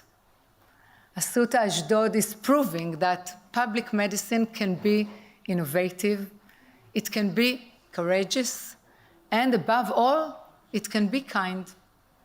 We are not just waiting for the future of healthcare to arrive, we are building it. One patient, one smile, and one mended heart at a time. To the young women and girls watching us today, I say, your voice matters, and your vision matters, and your leadership will shape the future of Israel and the world. Let no one tell you otherwise. As I lead this hospital through current challenges, I am inspired not by what is easy, but by what is possible when we believe in ourselves, trust each other, and commit to service above selves. Friends, let us rise to this moment together with courage in our hearts, clarity in our mission, and faith in the power of women's leadership. Am Yisrael Chai. Thank you very much. Toda rabah.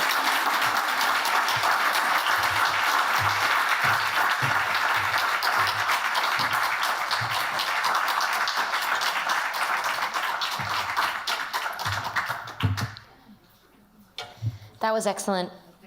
Thank you.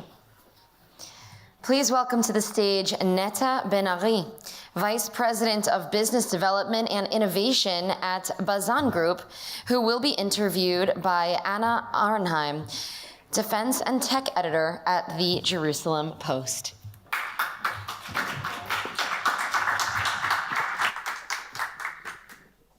Hi, Netta. Thank you so much for joining us today. Hi, Anna. Thank you for having me.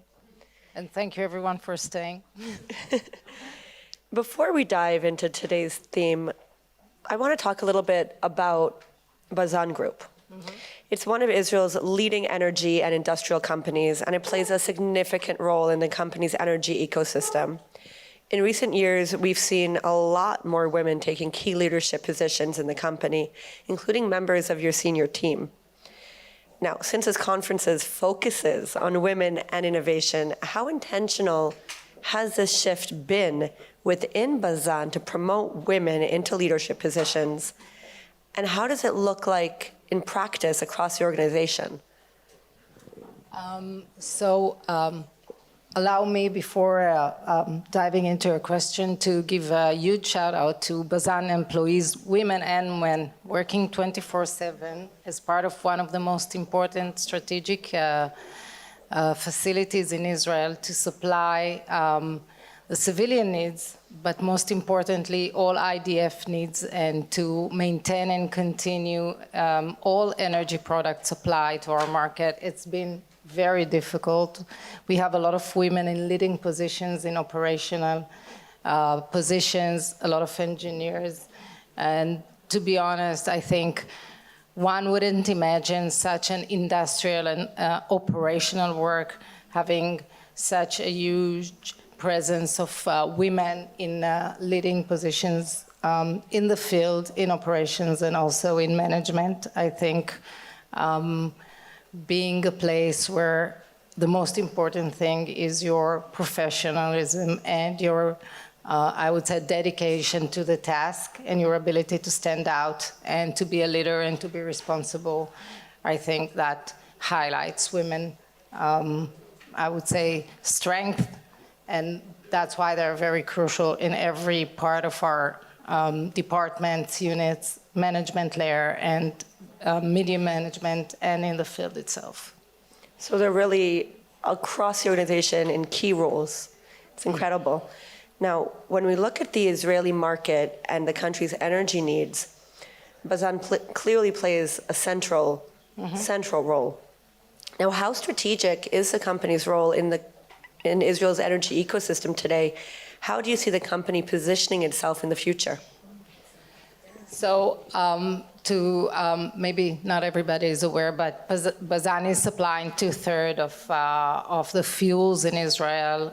Some of the product we produce, we are the sole producer of those. So the dependency of the energy market in Israel is very high on our facility.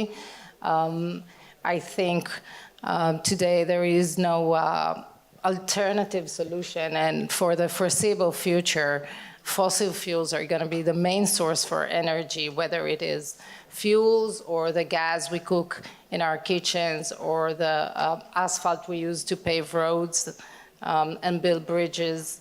And as long as this is the case, the dependency on our products and our, I would say, essential role and prominent role as part of the energy suppliers in Israel together, for example, IEC or INGL, we are all kind of a group of very strategic, prominent companies that each and every one of them is so big and it holds such a huge portion of what the Israeli market needs. It's that I don't see that going anywhere. And to be honest with you, the last 2 wars with Iran, the one we're having right now and the one before, when we are being targeted all the time, but also keep on supplying the markets. We also have a fleet that makes sure that crude oil will still continue to come to Israel and fuels will still be able to import, because not everybody is willing to come here with their ships in those situations. So yeah, we are a completely business public company traded in the Tel Aviv Stock Exchange, but in the same time, we see ourselves responsible to take care of this continuity in energy supply to everyone here, IDF and civilians. I had no idea that there were ships coming in still and helping the country. It's our fleet. So when bigger ships are not willing to come, we will do we'll make sure. Incredible. Everything is, that's why nobody felt there is no gasoline or solar. So I want to talk about innovation a bit. I mean, like I said before, women and innovation, that's what this conference is about. So how central is innovation to Bazan's business strategy, and what kind of business development initiatives or partnerships is the company trying to drive forward?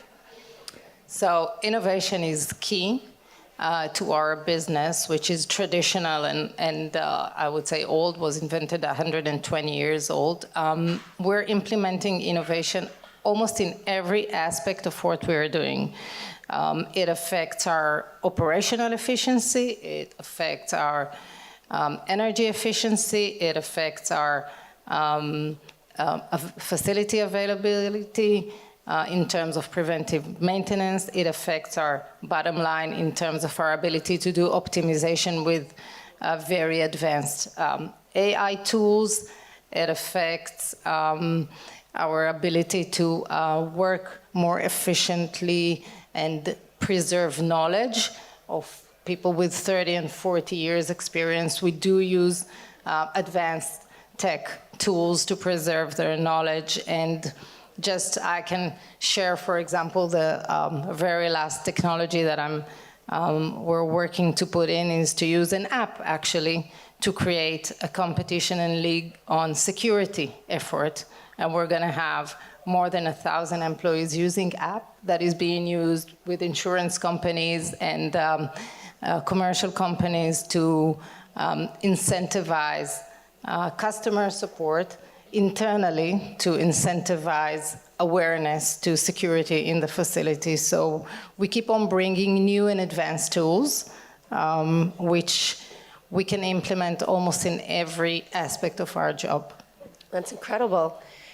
So finally, looking ahead, what innovative projects or initiatives are already happening on the ground at Bazan, and what can we expect from the company in the future?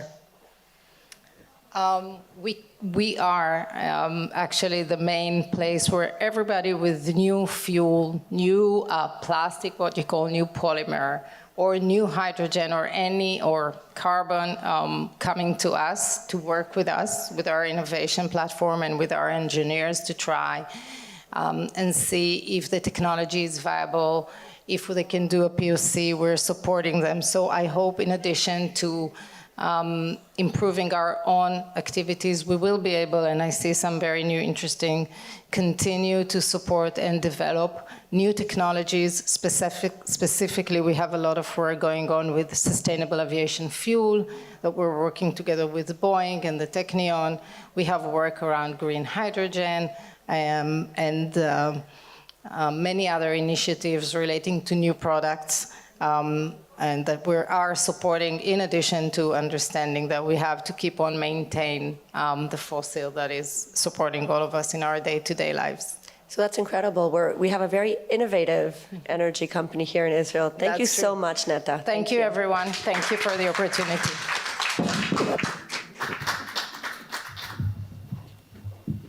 Thank you so much. That was beautiful. I'd like to encourage everyone who's sitting in the back to come forward. Due to the home front command, we couldn't have as many people as we often do. So we want our guests on stage to feel enveloped in your attention. So if you could come forward, we would love it.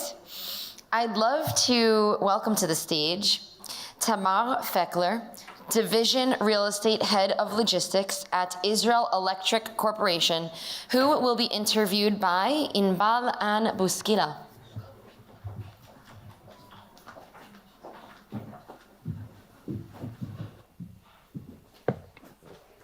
תמר, ערב טוב. ערב נהדר. את השיח הזה אנחנו ננהל בעברית. תמר, תספרי לי, את הסמנכ"לית הראשונה בחברת החשמל שיושבת סביב שולחן ההנהלה בארגון שהיה מאוד גברי עד היום.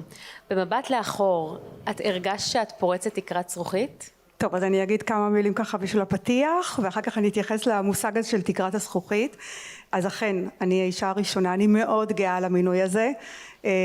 מוניתי לפני קצת יותר מ3 שנים, להוביל את כל תחום התפעול, הלוגיסטיקה והרכש בחברת החשמל, ועד לאחרונה גם הובלתי את תחום הביטחון והחירום בחברת החשמל. ברור שזה פגש אותי גם 7 לאוקטובר 23. אני מאוד אוהבת את מה שאני עושה, אני גאה במה שאני עושה, אני מאוד אוהבת את עובדי חברת חשמל, כי בסופו של יום זה הכוח שלנו, זה הייחודיות שלנו, וזה המשפחתיות שלנו, זה משפחה מבחירה. בצורה כזאת אני ממתגת את החטיבה שלי. אנחנו משפחה, אנחנו מבלים יותר זמן ביחד מאשר עם המשפחות הביולוגיות, וכך אנחנו מתייחסים לזה, אחד עבור השני או עבור השנייה. לגבי תקרת הזכוכית, אז לי באופן אישי קצת קשה להתחבר למושג הזה, לשבור את תקרת הזכוכית. אני מסתכלת על זה קצת כמושג קצת ישן, רחאי, ואני בכלל חושבת שהשיח צריך להיות פחות לגבי מגדר, אלא יותר לגבי מנהיגות, יכולות, ערכים, איכויות, וזה משהו שאני רואה תופס תאוצה. אבל אני מודעת לקיום של האייטם הזה, של תקרת הזכוכית.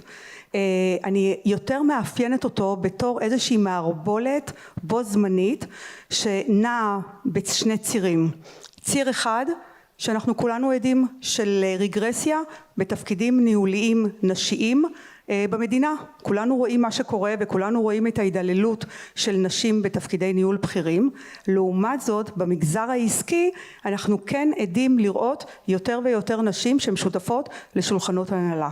כשאנחנו מדברים על נשים, אז אני באמת חושבת הרבה מהתכונות הנשיות החזקות שאנחנו מביאות לשולחן, אפשר למקד אותם בנושא של עבודת צוות, בנושא של אינטליגנציה רגשית, בנושא של נשים שיודעות להתמודד עם סיטואציות מורכבות, עם מערכות מורכבות, ואנחנו יודעים להביא לשולחן גיוון מחשבתי, פיתוח, חדשנות ותעוזה. ואת נורא ריגשת אותי בשיחה המקדימה שלנו לקראת הכנס, כשסיפרת לי סיפור מאוד אישי שהבנתי שבעצם מוביל את כל שאר האנשים בחברת החשמל בעצם לצעוד ולעשות את מה שאת עושה. זה בעצם להביא את הפן הנשי שאת הולכת ממש לכל העובדים בשטח, מביאה להם כוס תה חם או קפה ועוגיות. זה משהו נורא מיוחד שרק אישה יכולה לחשוב עליו. אני לגמרי מסכימה. אני חייבת להגיד שבנושא הזה אני ממש בתחושה של שינוי תרבות בחברת חשמל. אני קצת רוצה לשתף אתכם איפה זה פגש אותי השביעי לאוקטובר. 7 לאוקטובר 23 היה יום שבת. כולנו היינו מרותקים למרקע בשעה 6:30 בבוקר. לקח לי ככה כמה שעות להתאפס ויצאתי לשטח.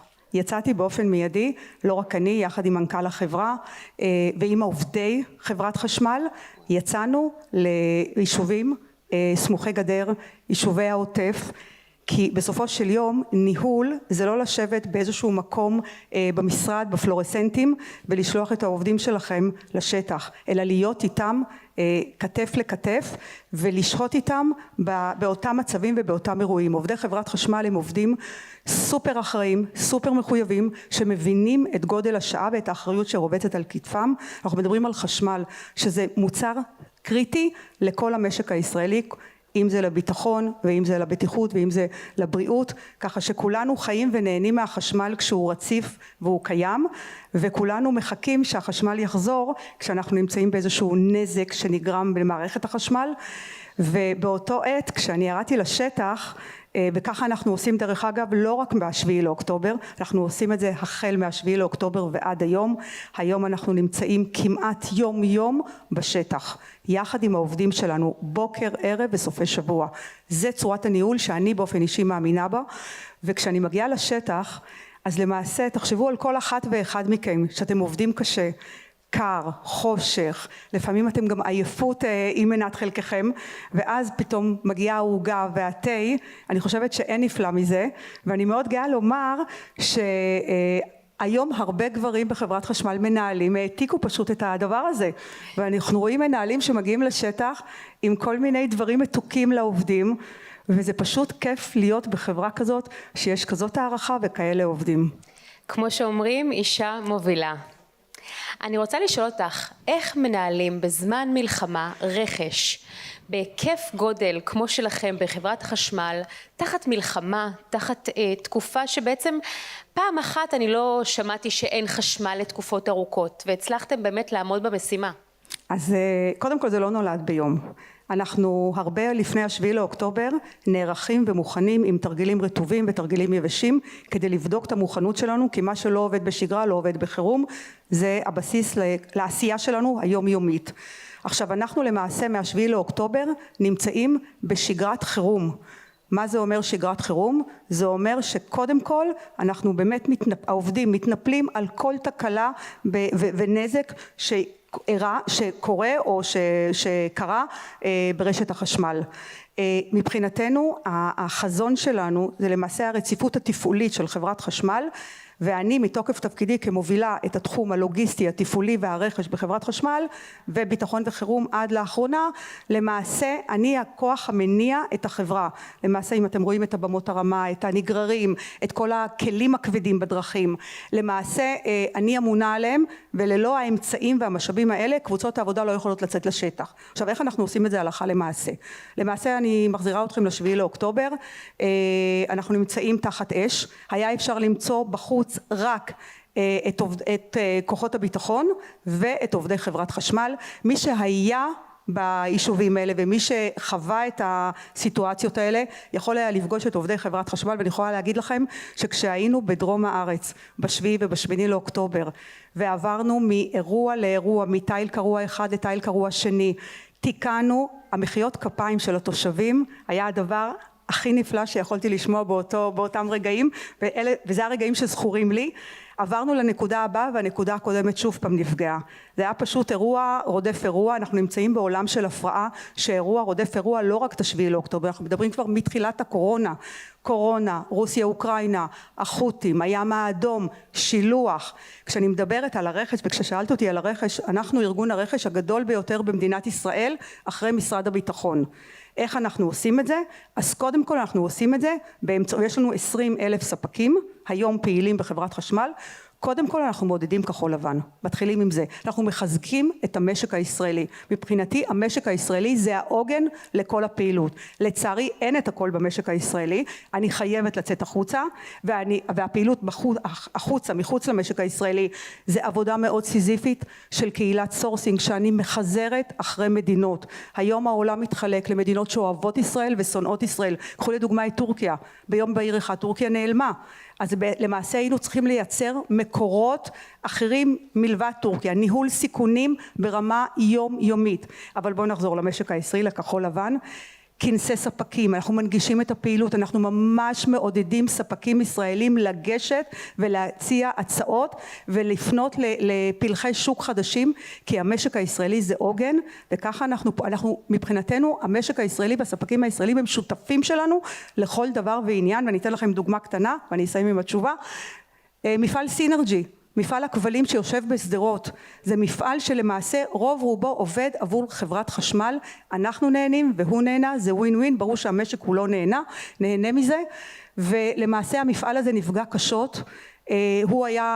הוא נדרש להוביל לנו את הכבלים הגדולים עד לאתרי העבודה, הוא לא היה מסוגל, העובדים שלו לא היו מסוגלים לצאת את שערי המפעל, ממש ראו את המחבלים שממתינים בשערי המפעל להיכנס פנימה, ואנחנו למעשה נרתמנו, באנו עם רכבים שלנו, עם כלים שלנו, יש לנו הרבה מאוד כלים גם משוריינים, עם אמצעים שאני מניחה הם לא שכיחים במדינת ישראל, ואנחנו סייענו והובלנו ועזרנו לכל גורם שרק ביקש, ואנחנו עושים את זה עד היום, אם זה בגנרטורים ואם זה במפסקים אוטומטיים ואם זה חיבורים של מקלטים וחדרי מדרגות, ואין סוף. הקשת קצרה מלהכיל את הפעילויות שחברת חשמל עושה במטרה להקל על המשק הישראלי.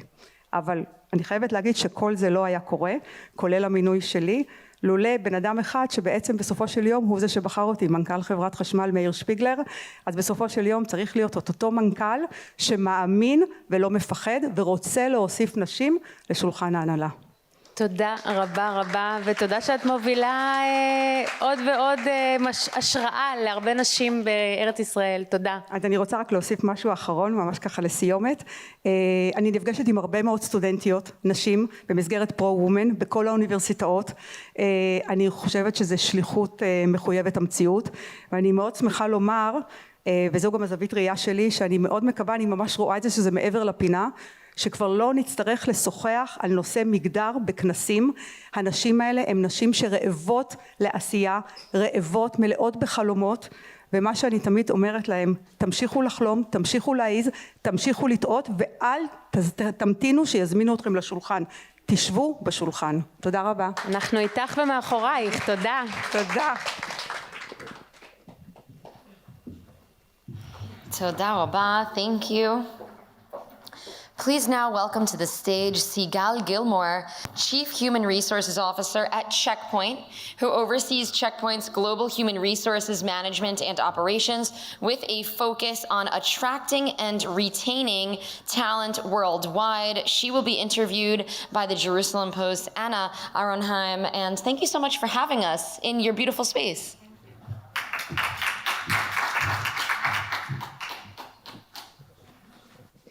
I have to say, this really is an incredible space.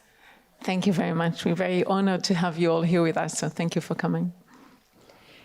We're seeing a lot of women in leadership roles here at Checkpoint and in technology. in sales, in key positions across the company. Is that something that was developed over time or a deliberate strategy? It's a great question, and I'll be honest, I'm new to Checkpoint. I've been here for 10 months, and I always looked at Checkpoint as a role model for women leadership in the high tech, because this company, and I guess many of you know, this company had women in executive positions from the very early days. And I very much echo and agree what was said here, that it starts from the top. So I guess it starts from Gil Schwed and his leadership. Our legend CTO was a female, and we had a CFO female here for many, many years. And that continues today with Nadav in leading the company. We have 25% of female in the executive table, and we have 44% in our board members. So definitely you can see that women leadership is something that has been core and foundational for our values. But we also continue that with many programs today. So we have a Women in Technology program for leadership in the company for the last 12 years. We've grown the investment. So today, this year as an example, we have 30 women participate in that program. We focus on their own self-development, on leadership skills, exposing them to different aspects of business and leadership. And I think the beauty of the program is that we have many return leaders within the company that coming back, ladies that graduated this program over the years that come back and do mentorship and help the next generation of women within the company to grow and develop. We also focus a lot on helping our communities. So in 2023, we initiated together with the Tel Aviv municipality high school for high tech, and we make sure that we don't just teach them cybersecurity and other technology professions, but we also make sure that there's an equilibrium between boys and girls. We sponsor a lot of young girl technology programs like Queen Bee, and we do workshops and mentorship and training. And maybe I'll just mention last thing, we do a lot of women in tech conferences around the world as well. So we do that in New York and in Singapore and in India, making sure that as a female community, we grow leadership everywhere. So you were saying that sometimes it starts from the top, but I think also from the bottom when you're teaching the girls at such a young age to get into the subject matter. It's incredible. Because at Checkpoint, you have over 3,000 employees here in Israel. And at a time where the country is at war, how do you stay closely connected to your employees and to those high school children that the company is mentoring to make sure that they're truly doing okay? I think that's a muscle that we developed here in Israel across all industries and definitely in the high-tech industry. Staying connected with the people is the most important thing in time like this. The way we are united together as a community is what helps in going through situations like that. From our perspective, the most important thing is to hold the dual message, which is very hard to understand, how at the same time we care first and foremost for the safety of our people.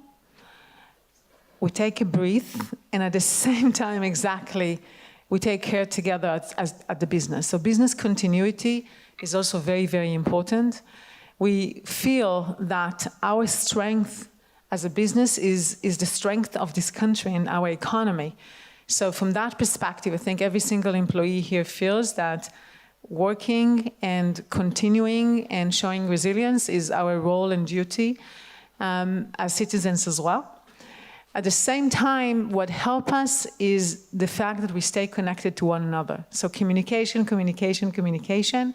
And we have many tactics for this, all the way from, managers do daily meetings with the team, starting with asking people how they feel first and foremost, and then talking about the business. supporting one another and making sure that we meet every individual where they are, because people have different needs in time like this, and people cope differently with what's happening. So we look at the person first, then the family and what's happening at home, and then together at the business. And maybe last I would say is that we're a global company. And we get not just a lot of solidarity from our colleagues outside of Israel, we also make sure that we have redundancies. So if we do need to back up one another, we always have that opportunity as well. On top of that, we do what everybody does. We make sure that there is mental health services for people on demand, and that we take care of our soldiers and their families, and we send things to the home if we need to. We make sure that this place is a place that is welcoming families and people that want to get out of home and work in a safe environment through the day, changing the atmosphere and not just staying at the little Zoom every day. So we have lots of offering to our employees, but most important is, as you said, staying together and staying in touch and talking with one another and supporting and making sure that we see the individual, the family, and then the business. So when we're talking about the business, how does AI reshape how the organization manages talent? And do you see a risk in how it could slow the advancement of women, perhaps due to embedded bias? And how do we ensure that it actually helps close the gaps rather than to widen them? It's a great question, and I think every time there is a new technology wave, the question of risk and opportunity comes up. And AI definitely has both, has the risk and has the opportunity. But I remind us that AI is basically a machine trained by people. So if we train the machine based on the past, it will definitely elevate biases. But if we apply judgment and we train the machine to avoid biases, it will do it a million times better than any human. So AI has the opportunity for us to actually create a better environment. But then comes the responsibility of us as humans, and what do we do with that? So at Checkpoint, we definitely have the inspiration of becoming an AI-first organization. And for me as an HR, it means that there's lots of training and awareness that we need to build on that topic of biases and equality. So we train people on how to leverage AI in everything that they do and how to do it right, like in terms of taking care of equality, but also taking care of security. You know, we are in Checkpoint, which is a cybersecurity company, and AI, surfaces a lot of risk as it regards to cyber as well. And we need to train people around, again, how to treat, what policies we need to have in organizations, and how to treat AI, welcoming it to enjoy the benefit that it brings, but at the same time to make sure it's done in a secure way. From a business continuity perspective. So I believe that AI has the opportunity to create better environment, more efficient, to help us all to do more and better. We need to be smart in how we implement it from a security perspective, from inclusion perspective, and it's on us to create the policies, to create the behavior, to train people to how to do it right, and that's what we're focusing on here. And just one last question. With AI becoming so dominant, there's no possibility that it will replace employees, right? I think that's the $1 million question that everybody wants to know. Since we're talking here about business leadership, I'm sure we're all going to agree that we're all looking for more efficiencies in organization. We always have and we always will. Organization needs to be profit in order to continue and grow, in order to continue, provide jobs to people, in order to, create value for the market. So efficiency has always been a topic, an important priority for organizations. AI provides the opportunity to become more efficient. That's true. Every business is going to take it based on where they are. Mm-hmm. So businesses that are not profit will use it to be more profitable. Maybe they're going to have to make some tough choices about people and jobs. For Checkpoint, that's not a problem. We're a highly profitable company. So we're going to leverage AI to do more, to do better, to serve our customers more, to do more innovation. because the competition is getting, higher and higher. There's more areas that we need to invest. AI for security is an area that requires tons of investments. So from our perspective, AI helps us to do more with what we have, and obviously, like always, becoming more efficient and do more, serving our customer better, and to continue to grow as a company.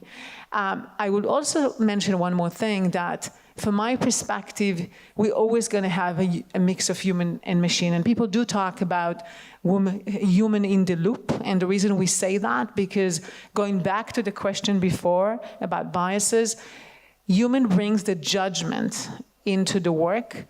And AI, implementing AI in organization would always require that human side of it, human in the loop and judgment. So I think we're going to see organization changing, the mix. We're going to see new jobs created while some jobs going to go away. And I can give you an example from my domain as in human resources that will combine, how some jobs going to change and how we can avoid biases as well. We implemented AI as an example in our recruiting process, leveraging AI to screen CVs in a better, more efficient way. It helps me, by the way, avoid biases, because it doesn't matter how much I would train my recruiters to avoid biases. We all come to work with our own biases, including myself. As intellectually, I would like to say that I have none, but obviously I do, I'm human. But when you train a machine to look into CVs, you can definitely avoid all of those biases, and you can do the work much faster, much better. So am I going to need as many sources as I needed in the past? Probably not. But I always need more recruiters because they need the interviews and the human touch. And so the jobs would change, but we're still always going to need human in the loop, I believe. Thank you so much. Thank you for having me, and thank you for coming to Checkpoint.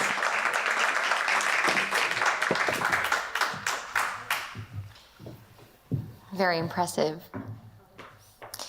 And now we welcome a highlight of our evening, the Women Entrepreneurs Competition, powered by the Luzzatto Group.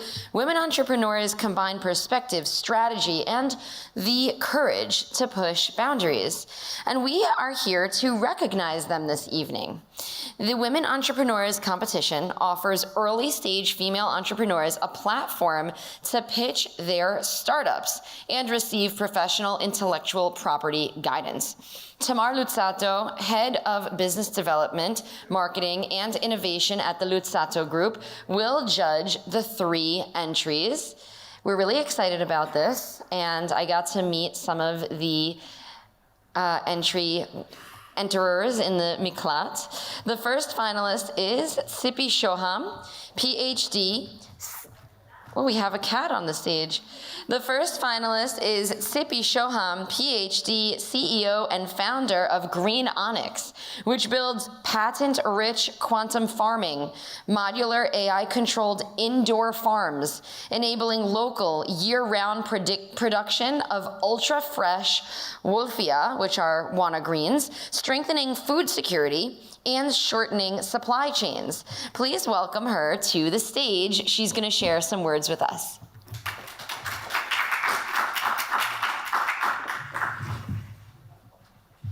How can I change the slides? This one? Try. Yeah. Okay, so good evening, everybody, and thank you for the opportunity to share our mission. So, how much health do we leave on the table just because healthy choices are not easy? Following years in cancer research, focusing on improving prognosis, I realized that prevention can be very simple just by adding more fresh green vegetables to our daily diet. We can reduce the premature deaths by almost 50% just by changing our diet. So treatment is critical, but prevention is powerful.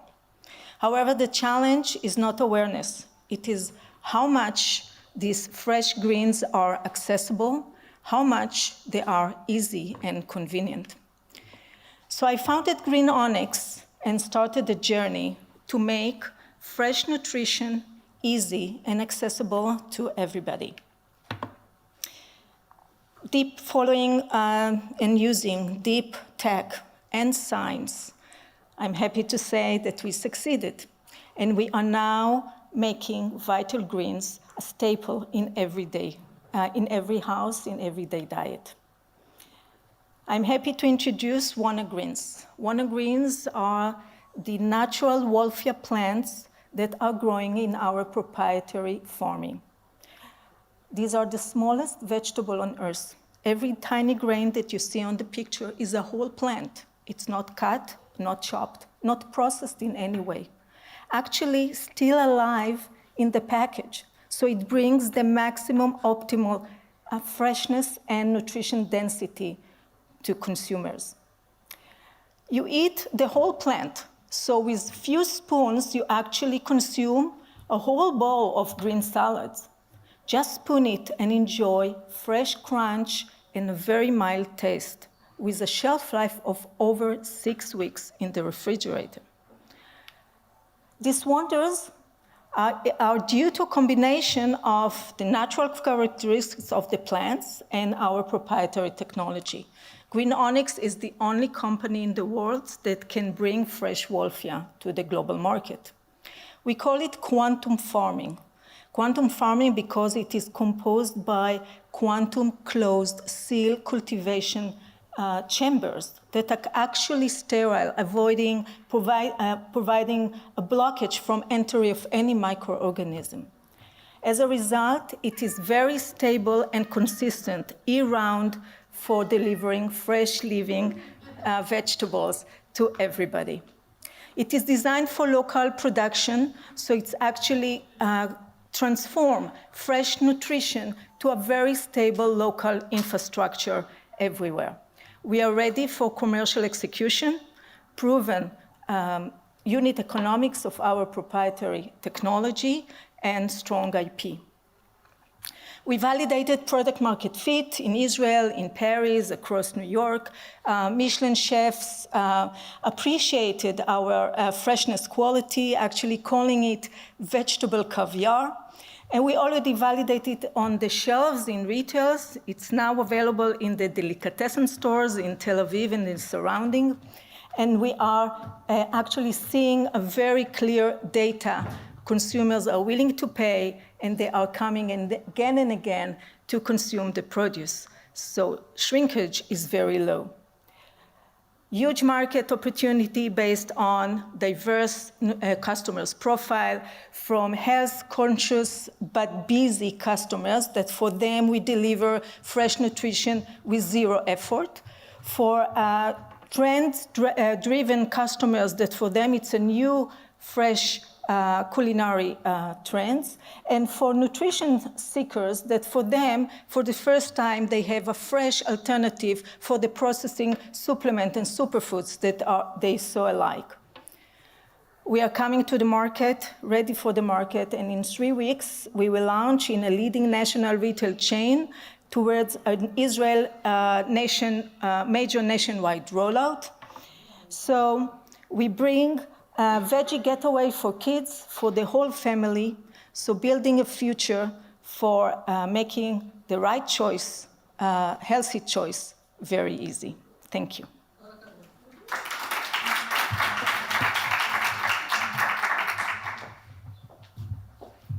Thank you.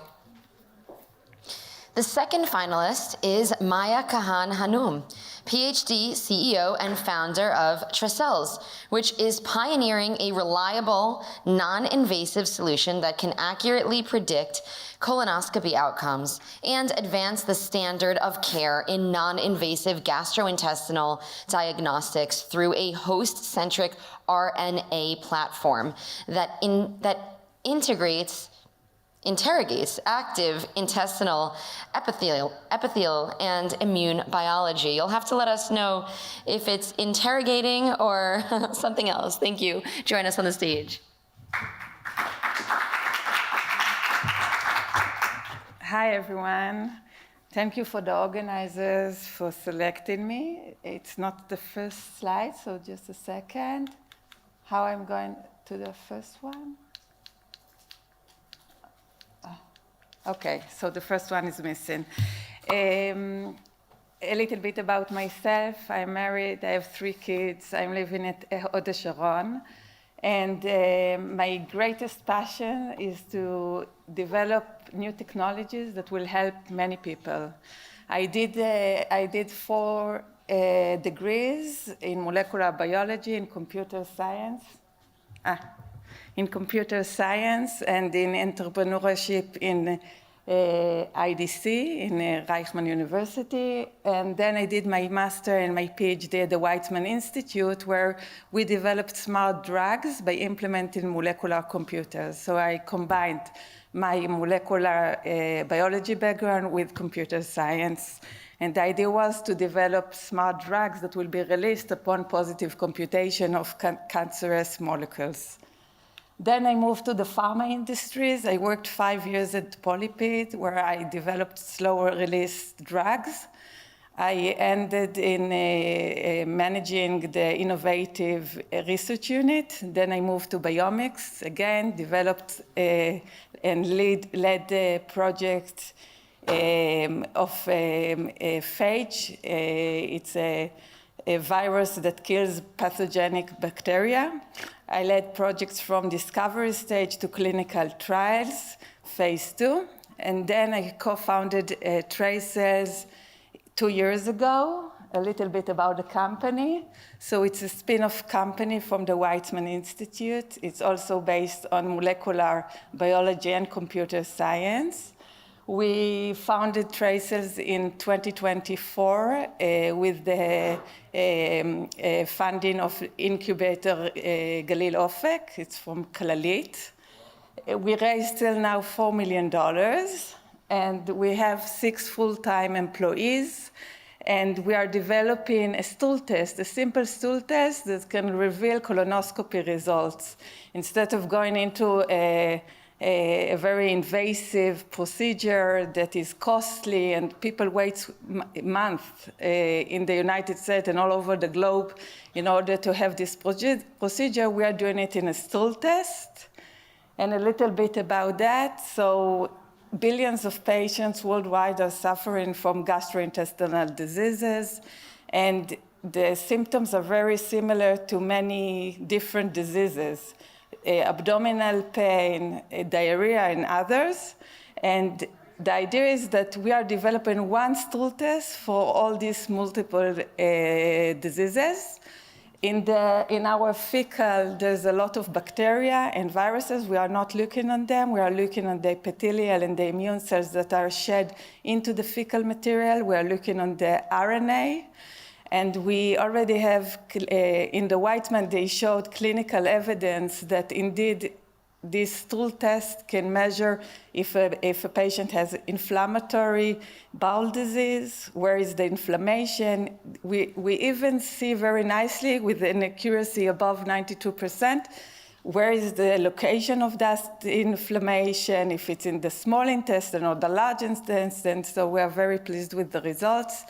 We already have also clinical evidence for colorectal cancer, exactly with the same stool test, and we are now looking on large polyps as well.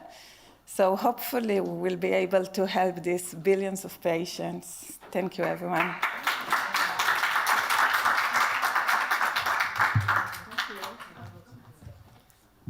Thank you so much.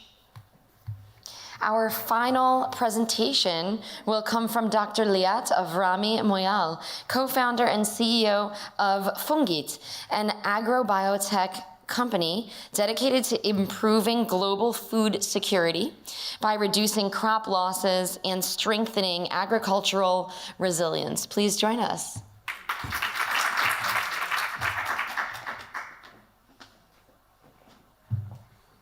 Okay, hello everyone.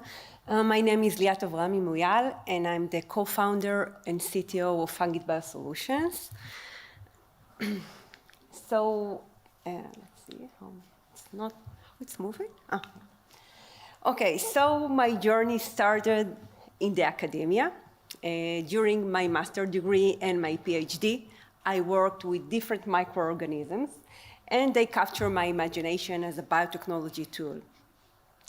During my postdoc, I focused in crop protection in the agricultural section. And I understand after many years in the research, understand something very important. Nature holds solution to major agricultural challenges. So what is the challenges that agriculture facing today? Lack of food security. Everyone heard about it. So there is a huge crop loss due to fungal pathogens and climate changes. And in addition, there is a regulatory pressure to reduce chemical inputs. And in parallel to these pressures, there is not enough biological solutions. What? Okay, sorry. So there is not enough biological solutions that give an answer to these problems. And especially not for fungal pathogen. So I made a decision. If the solution didn't exist, I would build it. So I believe I could leverage my experience and my skills I took from the research, from the academia. And together with my colleague, Dr. Shimon Lecht, we participated in pre-accelerator Starting Negev and Open of the Hebrew University. And we won funding that enabled us to conduct a POC. And this POC enabled us to submit a proposal to the IIA, the Israeli Innovation Authority. And that's how Fungit Biosolution was founded in 2022. Today, we are a team of 5, and including very talented women from Rahat. We are located in Sderot, in Startup Incubator. And okay, so what are we doing? What is our solution? Our solution is a biological solution. It's actually a microfungi that's able to live within the plant tissue without causing any harm effects. And actually, they help the plant to live and survive extreme conditions, like as drought, salinity, heat, that today in the climate change plants are having a lot. So you can consider them a probiotic for plants. And we built a biobank of over 150 unique fungi collection. And our mission is to improve food security by extending fruit and vegetables shelf life, improving crop yields, and reducing chemical use using these microorganisms that they are natural, they are non-GMO, and you can see here, for example, in the lemons, that they can help protect against fungal pathogens.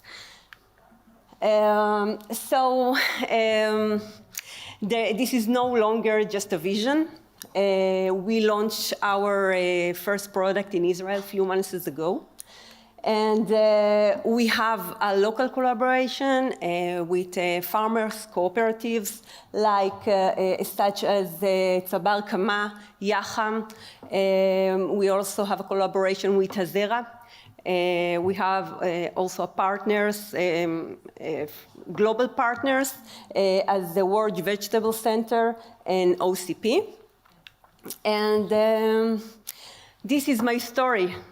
From the Negev to the world, resilience powered by fungi. Thank you.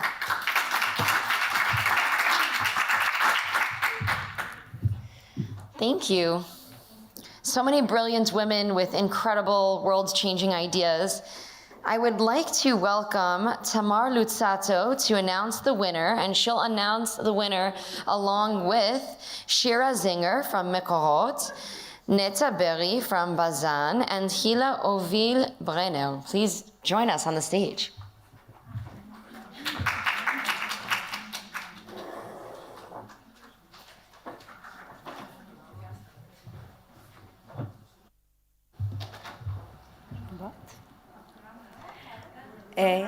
Neta and Shira, of course.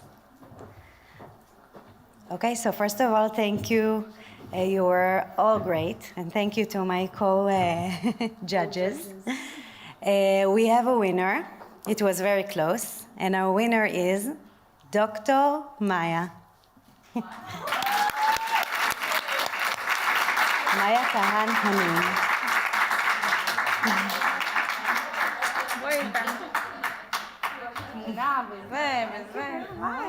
It's an honor. Okay, so this is very heavy. Wow. This is yours. It's like in the Oscar. Thank you. תודה. Thank you. Thank you.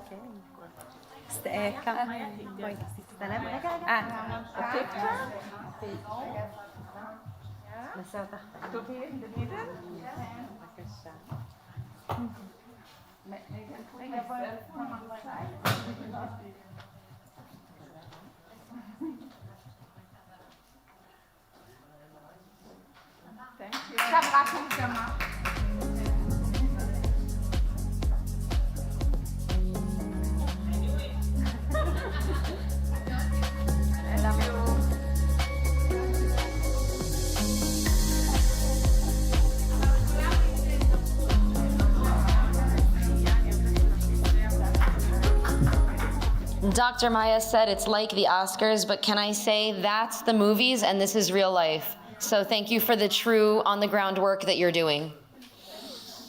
Let's have another round of applause. Wasn't that awesome? At a time when technology is reshaping every aspect of society, our second panel, Women at the Forefront of Technology and Innovation, highlights the vital role women play in driving breakthroughs, leading industries, and ensuring the future of technology is both inclusive and impactful. I'd like to call to the stage Michal Lifshitz, Vice President, Financial Planning and Business Analysis at Checkpoint Software, and Shira Zinger, Organizational Knowledge Manager at Mekorot. The panel will be moderated by the Jerusalem Post Anna Arenheim. Thank you. Join us.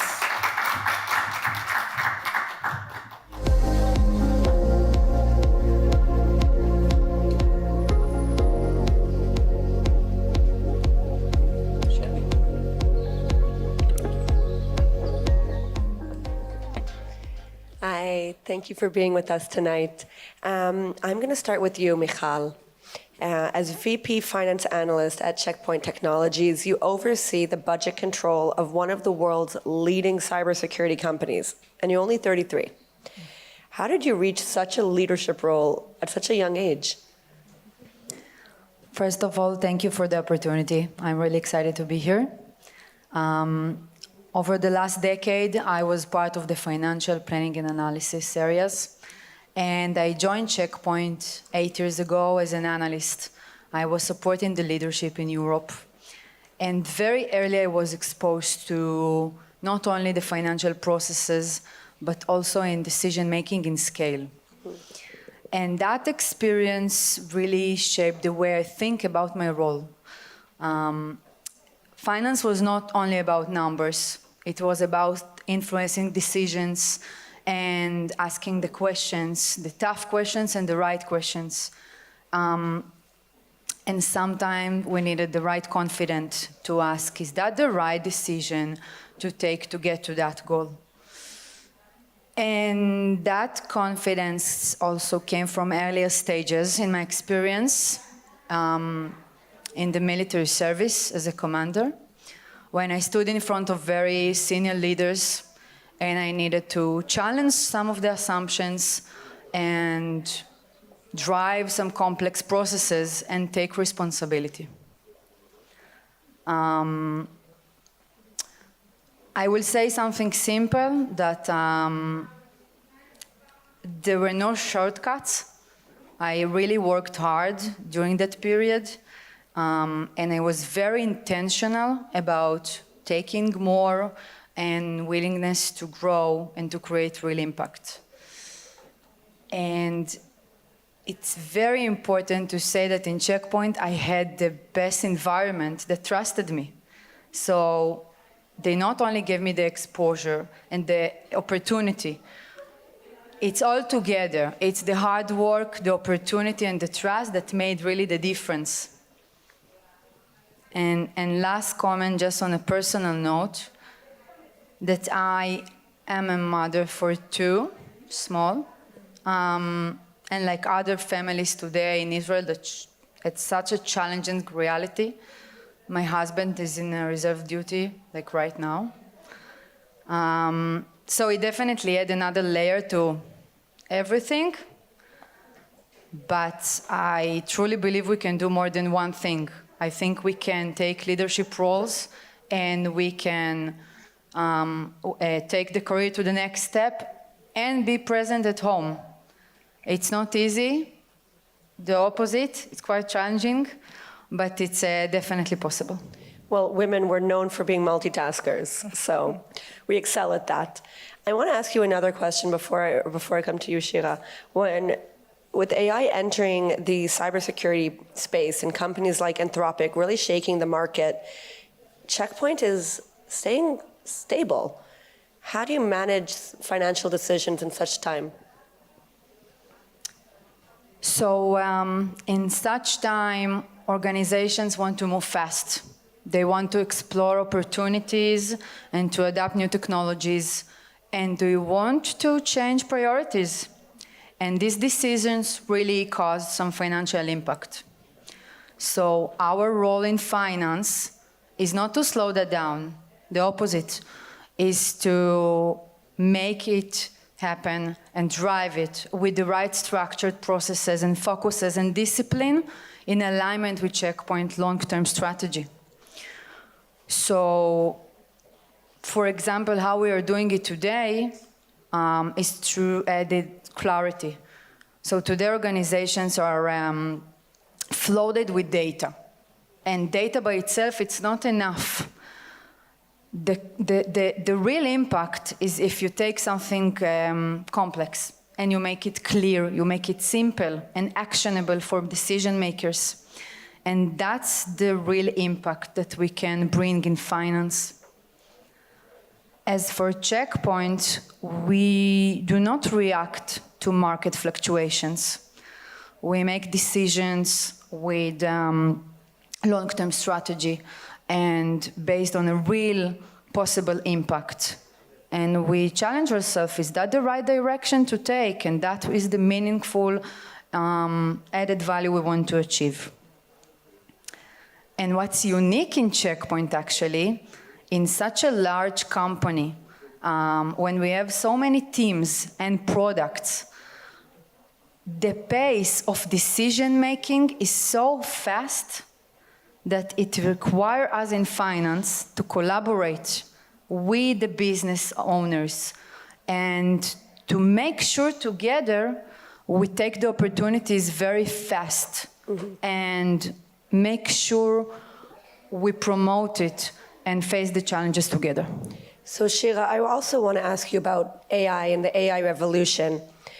What happens when this AI revolution meets a traditional industry like water infrastructure at Mekorot?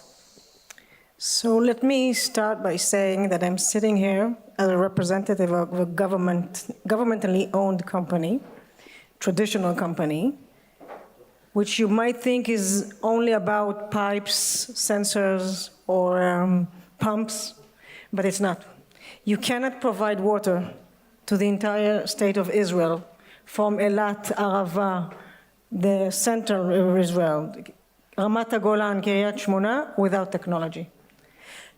We have dozens of technological processes and systems, And on the other hand, we have a 90-year-old field wisdom. We are celebrating 90 next year. Happy birthday. Thank you. And our workers come from different backgrounds. We have field technicians, we have engineers, we have finance, we have HR, and everyone is meeting this AI revolution. We're looking at the AI revolution as a superpower for our employees. We're not looking to replace them, we're looking to empower them and to make them better and more accurate at water supply. And let me emphasize, using AI wrongly in the National Water Company is not, the result is not a frozen screen. It might be a really risk to human ability to live. And if you think about it, sometimes you hear about electrical failures and you see roads that are being shut down, or you see gas leaks, but you always open the tap and you find water. And none of our neighboring countries have a 24/7 water supply like in Israel. And the AI makes us 10 times stronger and accurate and efficient, and we are applying it in direct and accurate way to each of our employees. So when we're talking about that relationship between peoples and machines evolving in a technological organization like Mekorot, how is that relationship actually coming to fruition, and how do you see that at the company? We believe that the technology is only as good as the person who is using it. So if the person at the end doesn't know how to use it, or doesn't know what value it can give him, it's not going to work. So we put much emphasis on the human side of the technology. We design our systems accurately and easily that even a controller in the operating room, which is now dealing with a water crisis somewhere, is able to use the systems very, very easily and very, very accurately and very fast.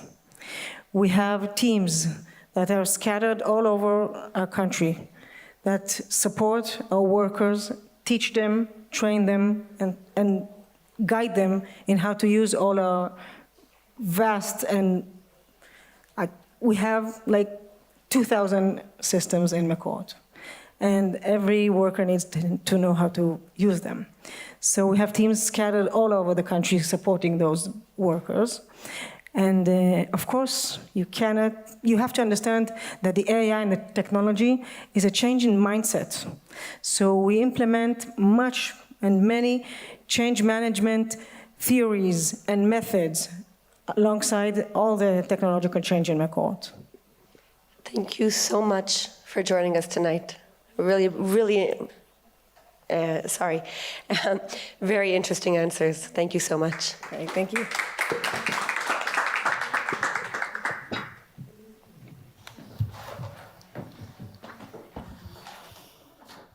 So fascinating. Every day on the front lines of Israel's emergency response, Magen David Adom's paramedics and medics are the first to arrive in the moments that matter the most, bringing skill, compassion, and life-saving care under immense pressure. It is my honor to introduce the dedicated professionals that are with us tonight. That includes Meitar Zamir Zilberg, paramedic at Magen David Adom, and she will be interviewed by Inbal and Buskila, content strategist at the Jerusalem Post. Please join us on stage.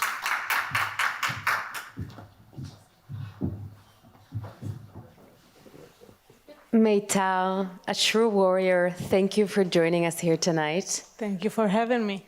Thanks. I know you have a lot of very interesting stories here that everyone needs to hear about. On October 7th, just an hour into the incident when it started, when you couldn't reach your command center and you decided to take matters into your own hands, you opened a field hospital on Highway 25 and you just took matters to your own hands. Can you take us back to that moment? Yes. So when my sister told me she was living in Kibbutz Kfar Aza. I was born and raised in Kibbutz Kfar Aza. And she was living there during the Yes, massacre? Yes. My parents also, but they flight day before. So thank God. So when she told me that she can hear in Arabic outside her home, and she told me she can hear a gunshot outside her home, and when I saw a video of a terrorist inside Sderot, and I knew my friend in Magen David Adom from Sderot are under a siege, I knew I just couldn't stay at home. And when my husband, bless him, is also paramedic, when he called me and told me that there is a chaos in Route 25 and I need to come over. So I didn't hesitate, I just ran away. And if I couldn't help my sister, at least I will try to help other people. And did you have an ambulance with you, the first aid kit, your personal stuff, right? My personal stuff, all the equipment that I collect through these years. How many years are you in Magen David Adom? 10 years. So I knew this is a major incident and every medical personnel was needed on the ground. So I went. This is my job. And did you realize before you left the house how serious the Highway 25 is? No, we didn't understand all of the events. We didn't understand. We didn't proceed it until this day. It was very intense, but it is what it is. So you just acted, you just decided to get out of the house and go and try and save as many lives as you can, even though you were under severe threat. Yes. That's very, very inspiring, very inspiring. And when did you realize, during this time, when your family's in Kfar Aza, your sister's there, you're trying to save lives on the ground on Highway 25, did you even have time to check what's going on with your sister? So every given moment, I was thinking about my sister. I was worried sick about my sister, about my family, about my every friend and friend from my kibbutz. When my sister told me, when I realized there is an infiltration in around 6:30, until she called me and 2 a.m. and she told me she was rescued. After was this the first time you had contact with her? No, but it is the first time she could speak. Wow. Because all of the neighbor around her was murdered. Wow. Yes. And she was saved. She was saved, thank God. Thank God. So throughout the day, I was trying to get as much as information that I could. I would try to, I didn't know if my sister is still alive. I didn't know if I still have a family. I tried to check with her with a message. I knew she couldn't speak because the Arabic might hear her. So we just text each other. When she didn't answer me, I was freaked out. And under all this time, you're in danger. I know you couldn't take cover. You told me a story about a cop, you were saving his life, and you couldn't take cover. And at the same time, you don't know what's going on with your sister. How do you function? Those moments when I treated other people, they needed me to stay focused 100%. So they saved me because this is the only times I didn't worry about my sister. So when they go to the ambulance, to the cars, I go back to the sister and try to understand if she's still alive, I still have a family. So when I tried to get her in the gathering point in the middle of the night, they told me that my parents' house, the house that I grew up in, was completely destroyed. Wow. And they managed to get an 8 Nukhba body from my house. Wow. They took over your parents' house. Yes, so if my parents didn't add the flight, I would be orphan now. So, yes. So it's very intense, and we still proceed. You continue doing what you know how to do best. Yes, this is my profession. This is what I chose. But it takes a lot of courage to continue being able to function under what you are going through. Meital, you are an inspiration for everyone here. Thank you so much for being with us. Thank you.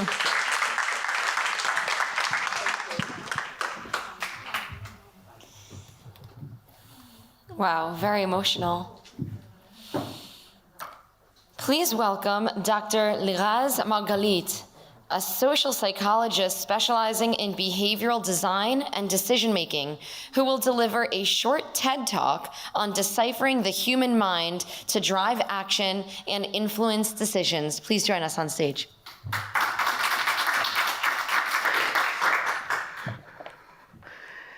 So thank you so much, and thank you for the emotional session that we just heard. It was amazing.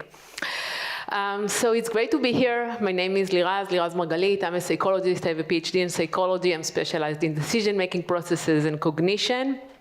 And today I would like to talk about resilience. And I'm not going to talk about all the cliches, because we have so many cliches about meaning and about resilience. So this is not about talking about what everybody already know. I'm going to show you a different side, a different perspective to what resilience is. So it was a few months after October 7, and I was contacted by an investment fund.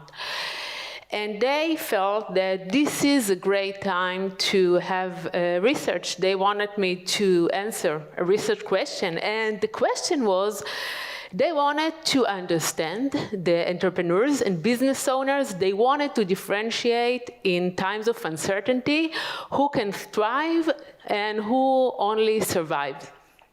And I, as a behavioral research, I felt that this is an amazing question. And of course, I said yes immediately. And I conducted the research using a chatbot, a personalized chatbot that is trained to talk with people and to ask deep questions. And I have a research assumption. And the first glimpse I have on the data, I saw that many of the entrepreneurs and business owners, they talked about meditation, and they talked about breathing exercise. And they also talked about yoga and being in the here and now. And I was certain that these are the type of business owners who will show the best business performance in the time of uncertainty, because they know how to cope. And I was so wrong. And then I took a deeper look at the data. I saw something very interesting, and I was very surprised by the data. And what I saw is that I could differentiate the people to two meaningful group of people. And the first business owners and entrepreneurs, they ask a very different question. The first one asked, how can I make it through today? And those were not the type who show the best business performance. The second was, how can I use this time? How can I leverage this time to make sure that afterwards I'll be in a better place? So they didn't talk about the here and now. They talk about hope and about the future, and know how, they didn't talk about how am I going it to today, but they talked about the other day. So this was the major difference. And we keep thinking, I keep thinking that it's all about how to cope. But it's not only about how to cope, because we, mental health and psychologists, we felt that it's about how can I calm down my emotion. But this is wrong. And let me tell you why this is wrong. This is wrong because resilience is not about calming down our emotion, because it's great to have a breathing session, and it's great to have meditation and yoga. It's all fantastic. However, when we do this too much, we calm down our emotion. And when you suppress an emotion, especially a negative emotion, it takes a higher place in your body. And what we should know about emotion, all the people that sit here, that emotion is information. We need to listen to our emotion. So it's not about suppressing them, it's not about calming down our emotion, it's about listening to them. And emotion actually have two components. The first component is driving an action, and the second is driving motivation. So, for example, anger is about focus, and sadness is about understanding what is going on right now. So we actually see two different people. People who get curious about their emotion, they look at their emotion, and they think, okay, emotion is the dashboard, and I need to look at an emotion to find out what does it try to tell me. And if I will try to calm down my emotion, I'm not going to get this very valuable information. So to conclude, what I would like to say is that when we talk about resilience, resilience is not about managing emotion, it is about using it. Thank you so much.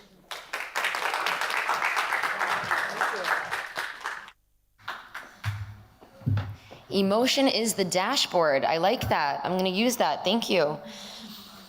As we conclude the Jerusalem Post Women Leaders Summit, we are reminded that leadership is not defined by titles, but by impact, which we've truly seen today.